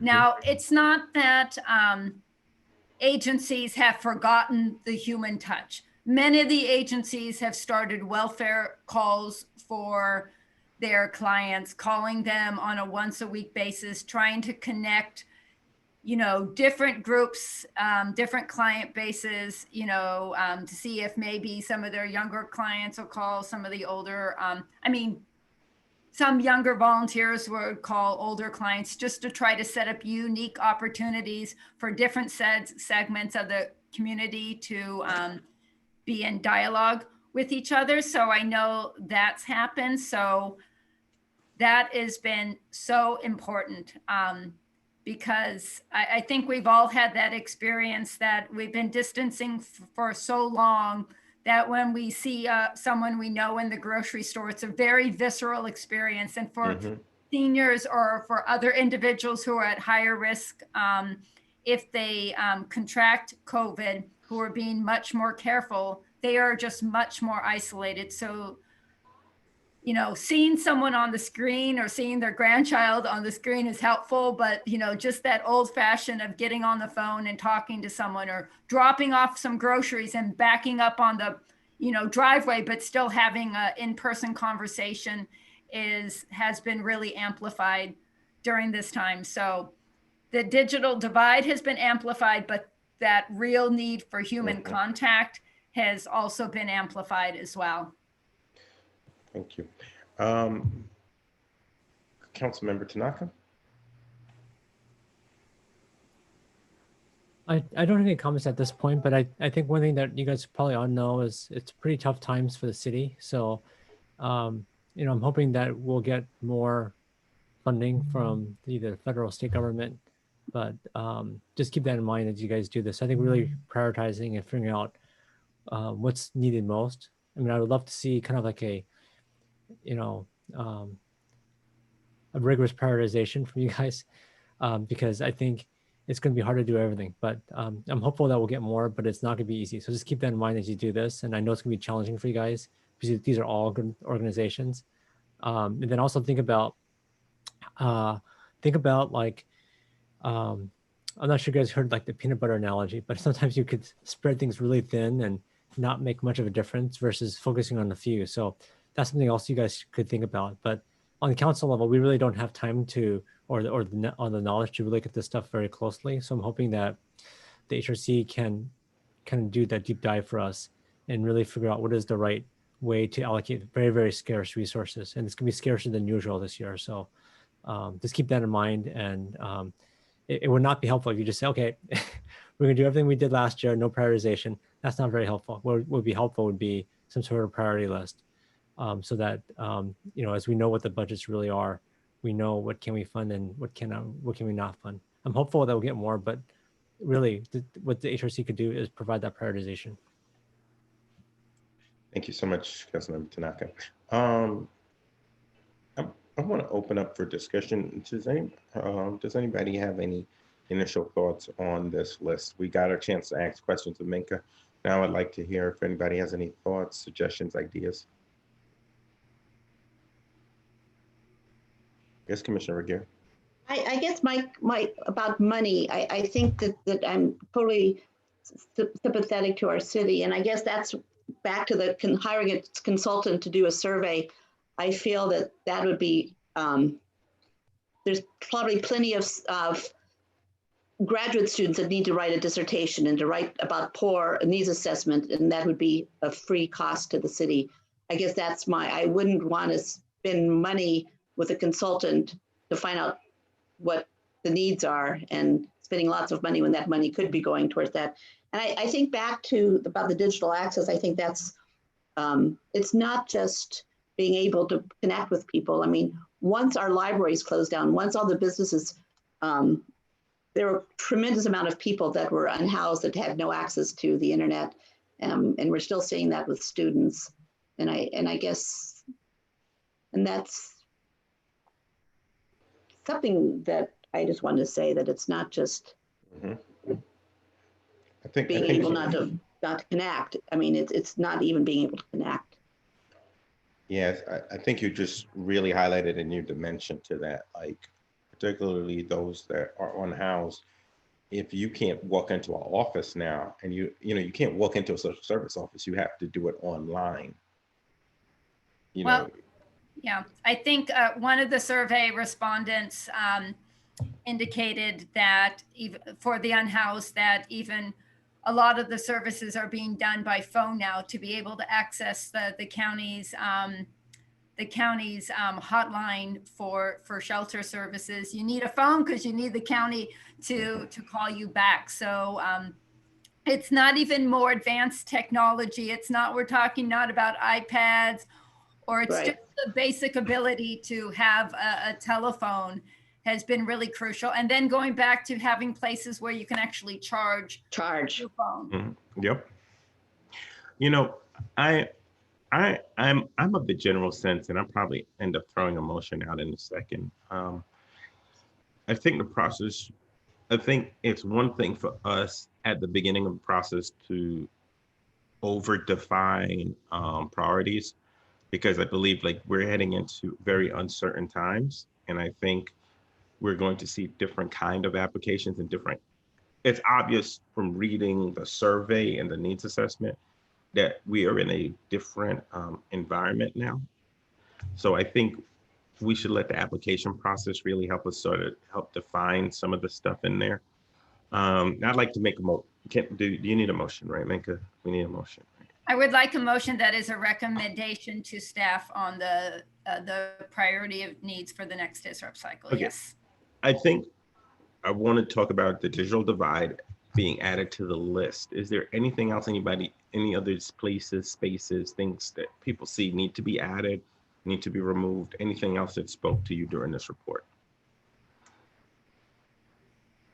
I want to think about the basic needs. And part of me wants to put the overcoming the digital divide under the basic needs. I believe it is a basic need, because if you cannot plug into the services you need, then it's a non-starter. You can't even get anything else. And then that leads me to a question, which I really can't answer. Part of me is thinking, maybe we ought to be focusing on just the basic needs for the next year. But then part of me thinks that some of those basic needs are the ones that the community is funding in other ways. Now I'm forgetting the community funds that exist, the Giving Tree. And so maybe some of the other services are less funded. So there's a question of where is the need? The response that I would give back, Vice Chair, is what I'm hearing from nonprofit providers is that a lot of the funding sources are saying no to new agencies. And I would have a hard time taking away something from the current priority of needs in a year when everything else is in such a flux that there is to kind of respond to what Councilmember Tanaka said as well. So these priority of needs, there is nothing in the request for proposals that requires the HRC to make a recommendation that we meet all of these. These are just the allowable funding categories. So these state what the allowable funding categories are on. So that's the baseline. From there, when the HRC is making the recommendation, it can go through and make its funding recommendation. I would go back to the philosophy of HISREP, which I can't quote exactly, but is the purpose of HISREP is to make is to assist agencies, help clients with their basic needs, but also other needs basic needs for low-income clients, but that it also considers the needs of other clients that might be higher income, but they have a need as well, such as a mental health need and so forth. So when you consider HISREP, these would be the baseline needs, but in reviewing it, you would look at the philosophy of HISREP, which has been approved by the HRC in the past, and you would look at the criteria that is in the RFP and make your funding recommendations based on the philosophy and based on the funding criteria and go from there. So does that answer your question, Vice Chair? That really helps a lot. Thank you. Given that, then maybe I might say, can we just add overcoming the digital divide to basic needs? Yeah, I won't dispute that it will be a challenging year for the HISREP subcommittee to really review it, because I think there will be a lot of needs that will be coming through from the community, from providers that have received HISREP support in the past, and from new providers that you probably haven't traditionally heard from. Commissioner McGarren? Well, that's what I was going to say, that I think that because of the unhoused, because we are starting to take on the safe parking and we're bringing in there's not that many organizations that have been dealing with digital divide. I mean, there's private organizations that can, like Comcast will give free internet. But I guess my point is that I think in an overall, and this is your question to you, is I think because money is really tight, I would think that part of our criteria should be looking at the agencies and and making sure that they don't have any legal issues. I mean, because I think this is money that we're giving, and also to see what their reserves are, because I think some agencies are very good about asking for money that have lots of it. And I think that I just think that should be a criteria. I would push back against that because my number one evaluation of programs is the effectiveness of the program and what we're funding, and is it impactful to the community. For example, I know if you look at in my books, I run a nonprofit, a church, I have significant reserves, but they are set aside as funds that are, I forget what, restricted funds, sorry. They're restricted funds, or they're different categories of funds that can't be used all the time for new programs. So I think, understand. so I think, I've been on boards before. think, I totally understand about the needs, but I also know that there's certain things that you can't restrict. But I'm just saying that I think that when we look at it, especially for new organizations that haven't been able to get up the reserves, I think, and if we're talking about basic needs, that we're funding an organization. I mean, I just think that it's important to look at their funding sources. If we're a city and we're giving out government money, then I think that we need to look at, are we giving them money even though they might have more money than we do? Do you know what I'm saying? Is that I think. Yeah, I hear you, Commissioner Revere. There are questions in the HISRAP application that ask what their funding sources for the program that they are requesting funding for. And there is also a question that asks if they would be able to continue this program, you know, what their plan for continuing this program if they did not receive the funding in question. So there are questions that address that. Commissioner Sunita, do you have any questions? I know this is your first go round on this priority. Is there any points you'd like to address? I'm just wondering, it seems like I thought that the point was to figure out that we make sure we have all of our needs there, but that there's going to be later discussions around, you know, who are the right organizations to fund that are the most effective. And so I think that from what I gather, it does seem like in many places in the reports and the looking at the different needs, digital divide seems like one that's really standing out. Seems strange, but I think it's super exacerbated by COVID right now, and so many offices being closed. So I would agree that seems, even though it seems strange to say it, it is a basic need at this point. And so I agree with Vice Chair Stinger that might be something that makes sense to add. But beyond that, I thought that the more detailed discussions around funding, is that going to be something we're going to be looking at another time?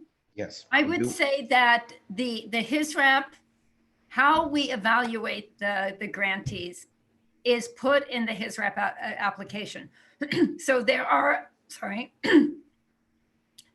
a series of evaluation criteria that are included in the RFP, or, you know, which is the application for the HISRAP program. So when the subcommittee looks deeply at the applications. Thank you. I'm sorry. My daughter came to give me a glass of water. Aw, that's so sweet. So when you're looking at the applications, you will be making the subcommittee and the full HRC will be making recommendations based on those evaluation criteria that are included in the RFP. You cannot at that point add more criteria or say, I'm not going to fund them because this, or I'm going to evaluate them about that. Those are included in the RFP, and that's going out probably in the next week or so. So this was the last piece of the puzzle. This was the priority of needs. So yes, there are very clear evaluation criteria. The committee gets a grid, and this process is governed by our purchasing process. So it's a very rigorous process. So they will be evaluating each applicant by a list of like 13 evaluation criteria. And each applicant will be reviewed on those same criteria.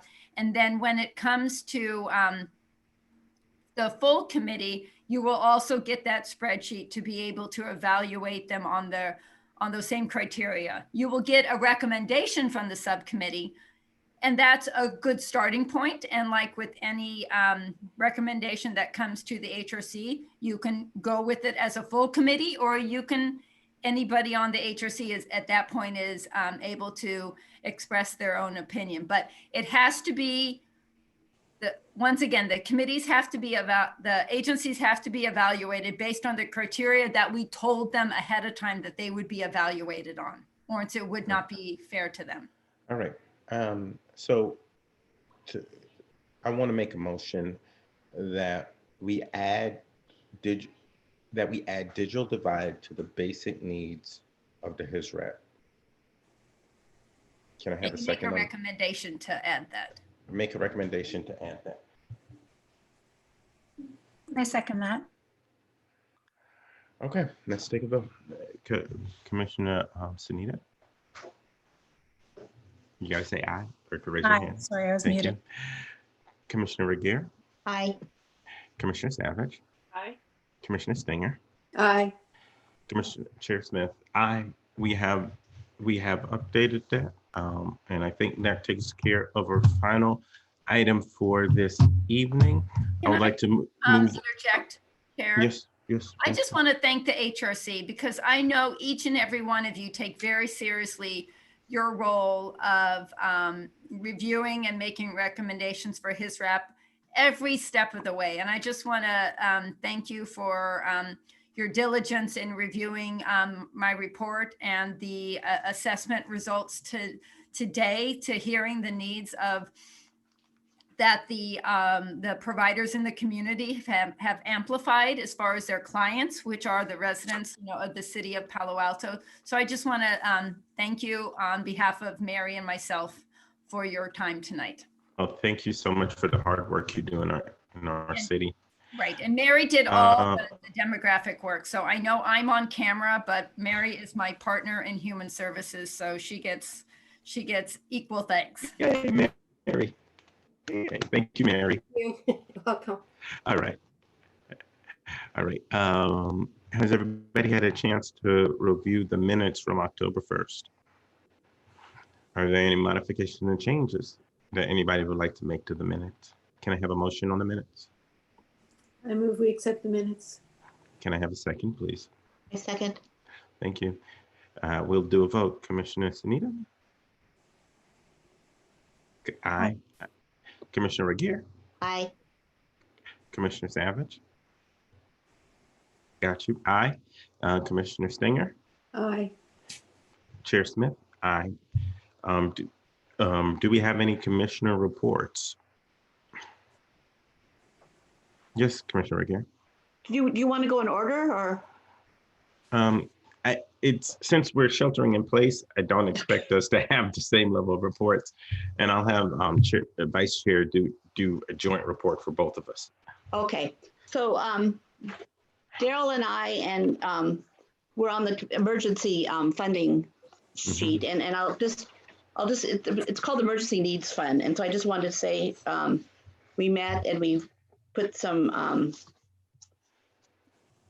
Anyway, so do you want to hear what we gave out, the money? Yeah. Okay, so we had the applicants, we could request $10,000, but this is a cycle. So because there's four, right, Minka, there's four of them. So we didn't want to give out all the money at once. So we gave $3,500 to Dreamcatchers, and she just spoke and thanked us about that. Yeah. Cavanita Peace Collective, that was $1,500, and that was addressing digital divide. I mean, that was asking about digital needs. Correct School Project, we gave $5,000, and Ravenswood Mayview Clinic, we gave $2,500. I love that clinic. They've been a lifesaver. We do a lot of work with my church with foster care, and Ravenwood does amazing work providing services to those children. And then Okay. I wanted to also just say that I was asked to mention that the Mountain View HRC is going to have a community engagement next on the 18th, Wednesday. And Yes. they asked us to promote that. And Yes. And it's on police reform. And Ida Rose asked. Ida Rose is an amazing chair for that commission. So right. So she was asked to promote that. And also I wanted to give a shout out to Sunita because in this she was mentioned. No.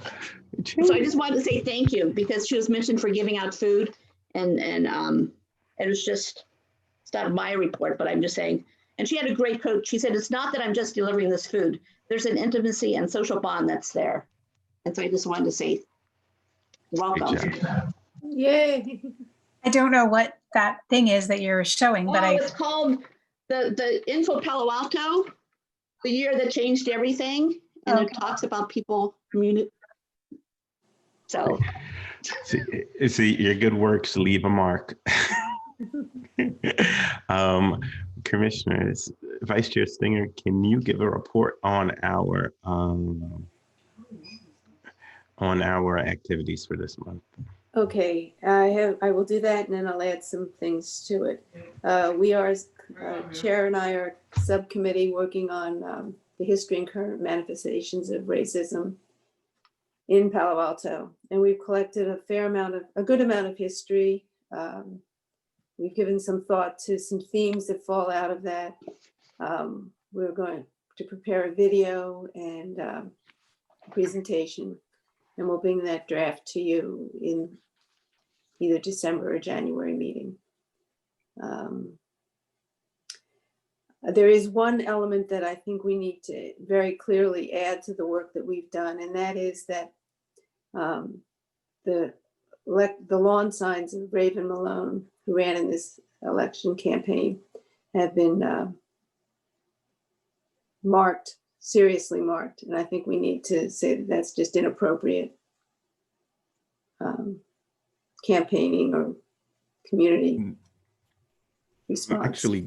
I'm actually going to write an op-ed probably next week about the dangers of white supremacy in Palo Alto, because starting this summer, we saw several houses getting defaced, their Black Lives Matter sign. We saw several letters being left on properties. We saw art projects that by the city that were defaced. Then we see the only Black candidate have her sign put White Lives Matter on over it. And, you know, I know Palo Alto often pushes back, and I've read some of the comments in the Palo Alto Online. And I know Palo Alto also often pushes back and says, oh, that's one or two people. Dylan Roof was one person that went into a church and shot it up because of racial violence. And we as a community need to address this and be very serious about this, because at this time, it is not just an incident, it now is a pattern of behavior of our community. So I think we have to be very specific, we have to be very clear, and we need to write this down, because I was speaking with Minka earlier, and she said, you know, one of the things that was disappointing in the demographics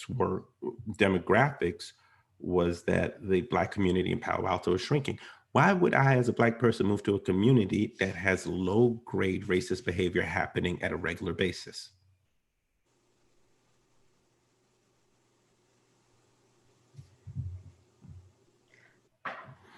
So I think this is something that is more than just one incident. This is now a pattern, and it's a disturbing pattern for those of us that are Black and brown skin in our community. I think it's a disturbing one. I think that it's a disturbing one for all of us, because I mean, I think our past commissioner talked about, I mean, Gabe wanted and talked about Asian. I think it's a racial, and I think it is. I would hope, Paloma, that we could all write it together as a Human Relations Commission, and or maybe you just want to do it as So I was going to write it from the perspective of being the pastor of the University Amy Zion Church, but I'm willing to make it an item for our next meeting and we can write it together as a commission. I would, because it is a human relations, it is an issue for all of us, you know, I mean. To do that. Should you do both? I could do both, but I'm going to write it. I'm proud. Yeah. Councilmember Tanaka. Yeah, I think that's really unfortunate, and so we shouldn't tolerate this kind of behavior. So I would love if HRC kind of dug into it and tries to get to the bottom of what's going on. But yeah, I mean, I could speak as a candidate also that, you know, like my campaign says, like they would just get disappeared for some reason, but I don't know. That's maybe for a different reason. But yeah, there's a lot of like surprisingly bad behavior that happens sometimes, and that really shouldn't happen. You told a story. You told a story this summer, Councilmember Tanaka, about somebody hurling anti-Asian slurs against you when you were coming. Yeah, that was actually kind of in the March timeframe, just as COVID started to hit, and at that time, you know, there was a lot of thoughts that, well, it's from China, you know, and you know, you hear our current president talk about how he references the coronavirus, and yeah, I was just biking home from my office hours on Middlefield, stopped at East Meadow and Middlefield, mind my own business, waiting for the light to change, and then, you know, this white van pulls up next to me, this minivan, like 5 young white guys in there, and they start like yelling at me, right? And I haven't, you know, I grew up in a kind of a sketchy area when I was little, and so I learned not to engage, right? Especially when there's 5 people and only one of me. And I hadn't felt that kind of racism in a long time, you know. I never felt that kind of stuff in Palo Alto before either, right? And you know, I'm on a city council too, which is, you know, it kind of shows that racism is somewhat blind to whoever you are, right? It doesn't matter who you are or what position you hold, but it's like, wow, you know, it's like, and that's not right, you know. But I think much worse happens all the time, and we don't want that, and we want to stop. So I think it'd be great for HRC to kind of dig in and figure out like what's going on and try to see if we can stem the tide here. But I didn't actually hear about Raven's signs. I didn't hear about that. I did get reports about my signs being stolen, and like how they get stolen, right? But I think that could be a different issue. I'll send you an email of the picture. And Commissioner Sunita? Well, I was just wondering, in our very long list of emails that we got, there were some pictures and a story about the church on Embarcadero. I can't remember the name of the church, but with the big Black Lives Matter sign that was stolen. And prior to it being stolen, there were some images of some folks standing in front and had changed the B and the L and the M to different words. And so I guess my question is, well, a couple of questions. What do these correspondences, like, they're for us to know and get a pulse of what's going on, but how does is this information collected anywhere? Do we have ways of tracking it? And what do we, like, you know, what's Can I just actionable? interject? I think these are important discussions. I just want to be careful it doesn't go into an actual discussion on the matter when this is just announcement of time, because this agenda item wasn't, this topic wasn't agendized.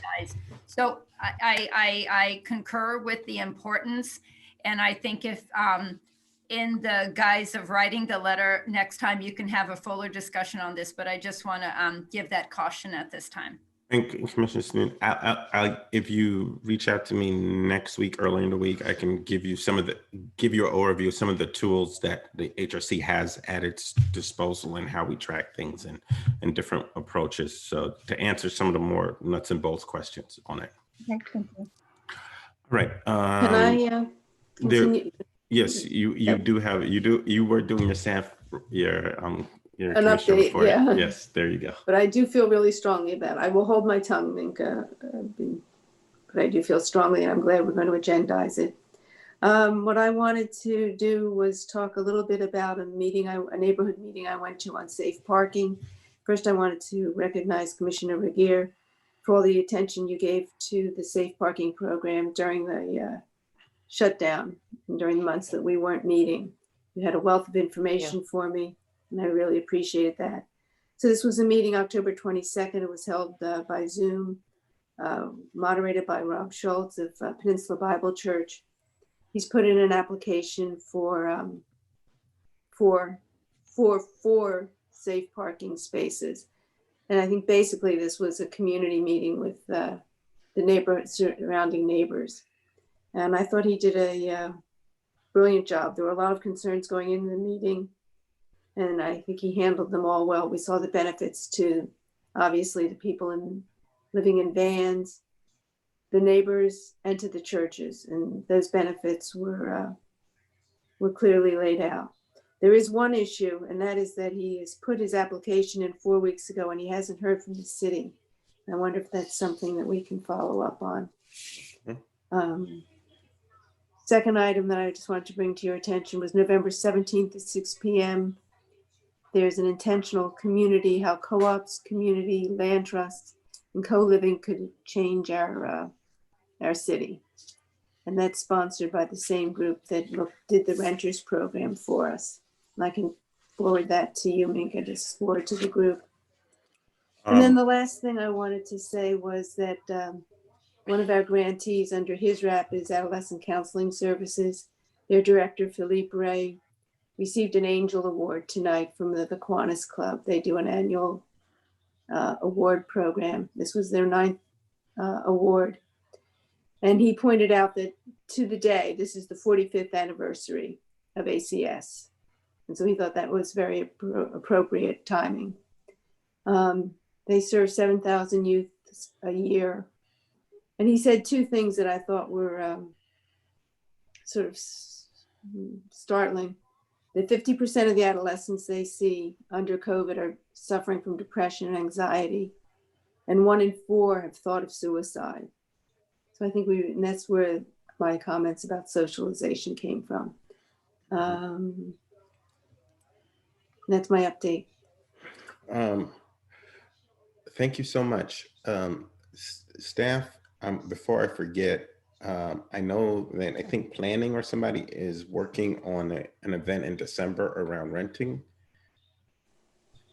And I lost the details. Can you help me with Right. that? I will send it out to the HRC in that they are working with Project Sentinel to do an event for renters in December, but I will get and partnering with Human Services. So I will get that out to you. That is kind of a companion piece to an item that will come up on the January agenda. Some of you may recall a little over a month ago, I sent you a notice for the Planning Commission meeting. They were getting a presentation about renter protections from a special fellow that they have attached to Planning Department for a year from PolicyLink.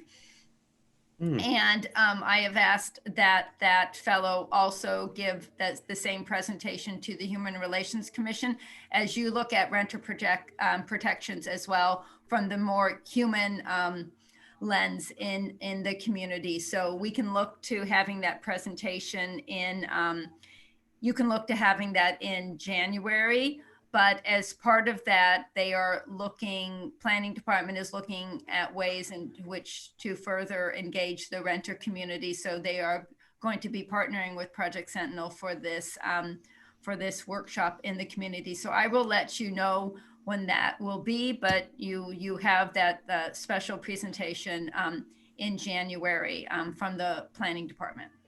And just so everybody remembers, we had Anad Subrahim, who is one of the managing directors from PolicyLink, actually speak with us around policing and policy this summer.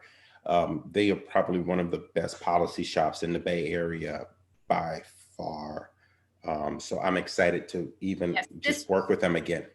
This is a special, I think, I don't think I'll get the wording exactly right, but it was a special fellowship opportunity to get a fellow that the city applied for and was granted one. So we're very lucky that we did. And Lauren Bigelow, who is the fellow, will be giving a presentation to the HRC. We also have luck in that she is local. She used to work for Alta Housing, which was Palo Alto Housing Corp. So she brings to her not just this policy link experience, but experience in Palo Alto as well. Thank you. I think we've covered all our reports. We did. Oh, I forgot one. I'm sorry. Yes, Colin. go, I just go, wanted to Commissioner say Regier. thank you to the city because Magical Bridge is opening up next on the 17th, I think. And they're also asking for volunteers, and there's a city person that's coordinating the volunteers to help staff it. So I just want to say thank you to it's opening up, and that's going to make a tremendous impact on Thank you. on all of us. Thank you. If somebody has a little one at home, I can't wait for it to open. All right, next, let's go into our tentative agenda for yes, staff. Sorry, you passed by me and you passed by Councilmember Tanaka if he has anything. I'm sorry. Okay, Council. Just want to thank you guys for your work. I know you guys are down a few members. Definitely will try to advocate for more. And but I know you guys are doing amazing work. It's really important, and just really value you guys' efforts and all the time you guys spend on this. So thank you guys. Staff. I just had a couple of quick things. One, as it regards to his rep, I think I mentioned this at the last meeting, but the rigorous review we do of HISREP grantees when they currently have the grant. Mary and I just completed doing virtual site visits of all 16 HISREP grantees. That's an hour-long review of the grant with the grantees. So that was a really good experience. And is part of their contractual obligations with the city. The other announcement that I had is the city has posters of the Black Lives Matter mural that was in front of City Hall in front of King Plaza, because now that has been removed and there will be more permanent art installed in that area, which the Public Art Commission is working on. And I believe it will be on King Plaza, but I don't have the exact details on that. But if you would like a copy of a poster that has the Black Lives mural on it, you know, if you raise your hand, I will somehow find a way to get it. So it sounds like all of you want a poster with the mural on it. So, and they're available also at Bell's Books and, Bell's Books and the Arts Center. So if there are members of the public that would like one, Bell's Books, which I believe is in Menlo Park, and the Arts Center, and they are free of charge. Yes, Commissioner Regier? You have to unmute yourself, Commissioner. I was wondering too, are we giving them to the artists?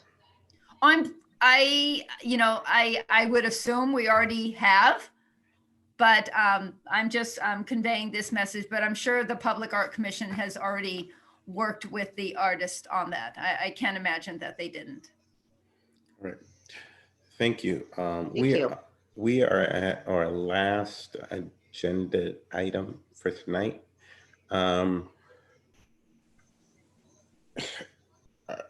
We have 3 items because I don't want to make this an extensively long December meeting. We wanted, myself and Commissioner and the Vice Chair will bring forward a report that we want to present to the city concerning Black and Brown history and current community in Palo Alto. I want to do a second item, letter to council and whoever else we need to send it to about the escalation of I'm sorry, I'm drawing a blank. Escalation of race-based attacks or provocations or incidents in our city and the dangerousness of that pattern.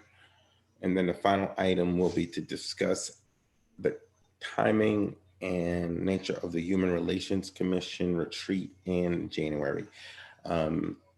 generally the process is we will vote for our new leadership in January, and we want to time the retreat after that, allowing that leadership to have the time to set the guides, goals moving forward. Is there anything that anybody feels I'm missing from that meeting? Yeah, are we talking about next month's meeting? Yes, ma'am. Okay, I just want to let you know that December 10th is also at sundown, the first night of Hanukkah. Okay. And, you know, it's not the highest, holiest holiday of No, the year. but no, if there's one person that understands about holy days, it's me. So, can we do it the week before? Any chance for a date change? Can we do it the Thursday before? You're on mute, Minka. Me. Why don't we send out a couple of dates? Because it's hard to put commissioners and their schedules. But we'll maybe look at the week before and just another night that week, but we will look at some other dates. If you already know some limitations that you have for that first or that second week of December, if you could send it to Mary before she does any type of doodle poll for another meeting night. We don't have to worry about finding a space anymore. That was often a barrier of seeing if the room at City Hall was available. So we don't have to worry about that, but please send Mary your availability the first and the second week of December, please. All right. So I have a question for, because I don't know, when does the new city council when do they? January. Right? January. So can we, because I know it was very effective when the Parks and Rec Commission spoke and the chair spoke about could we write a letter about the need of how we would like them to rethink about putting us back to 7? That would need to be an item that you agendized. That's what I'm saying. Could that be on the agenda? Can I make a suggestion? Yes. That we do that in January when we have our priorities for the coming year, after the retreat, as a result of the retreat. Well, except that I don't want, if they're only saying 5, it's going to change our workload.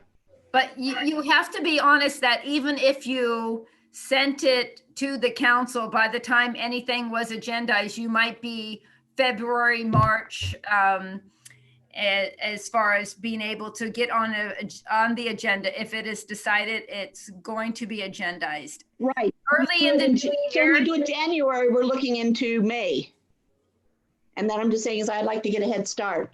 I hear you, but what I'm saying is I'm not sure if you can completely align, ensure that one happens or one discussion happens before the retreat happens. I don't see any possibility that this would, if you're looking to having a retreat in January, I don't see that there would be any chance of council having a discussion about that before January or February. Oh, I totally understand that. But what I'm saying is we wait till after the retreat, that's pushing it even further. So this is what I will do. We will agendize the item for next week. Commissioner Regier, if you can pull together the format of the letter, so it's more of a review of the language and not a writing of it at that time, I think that would be extremely helpful for the entire commission. Well, I've spoken a lot. I would like it to hear it from other people besides me, because I've spoken at the city council, so I know my viewpoints. I haven't, so I would rather have you or someone else draft something, because I feel like I'll do it, but. Because what I believe in is that we will vote as a commission on the letter. I just want somebody that is passionate about the topic, which I believe is a valid topic, to write it so that it expedites the process as a commission. So if you can bring the points forward so that we can just approve and all sign and move ahead and get it to the council, and we'll see how my schedule works. I will call in one Monday and make a point after we vote And as long as the entire commission, as long as the commission votes and we have a winning vote, I will go there and I will speak for us. So that's where I stand. I wouldn't mind, but I feel uncomfortable writing a letter ahead of time when I haven't heard. I'd rather have a discussion and then I write a letter and have it on the agenda. I just don't feel comfortable writing a letter without hearing from all of us, and we can't really discuss it except at a meeting. Because if I'm off, then I don't want to be, you know what I'm saying? No, I think what will happen is that you'll bring forward the pertinent points in the letter. We'll be able to discuss. I think everybody has a general sense of it, but I think you have a more intricate sense of it, and we'll be able to approve or make slight modifications instead of discussing, writing, coming back and voting. I'm trying to fast track the process. Okay, I got it. Makes sense? So will it be an action item? Yes, it will. Okay. All right. And, we'll have a discussion and vote on it. All right, everyone. Is there anything else from anybody else? Thank you. You're welcome. Is there anything from anybody else? Well, I pray that all of you have well, I can't say that. I hope all of you have a great Thanksgiving. Be safe. Stay in small groups. See those in your immediate family. Zoom with those in your extended family. And I will see you in December. Thank you, everybody. Happy Thanksgiving. Happy Thanksgiving.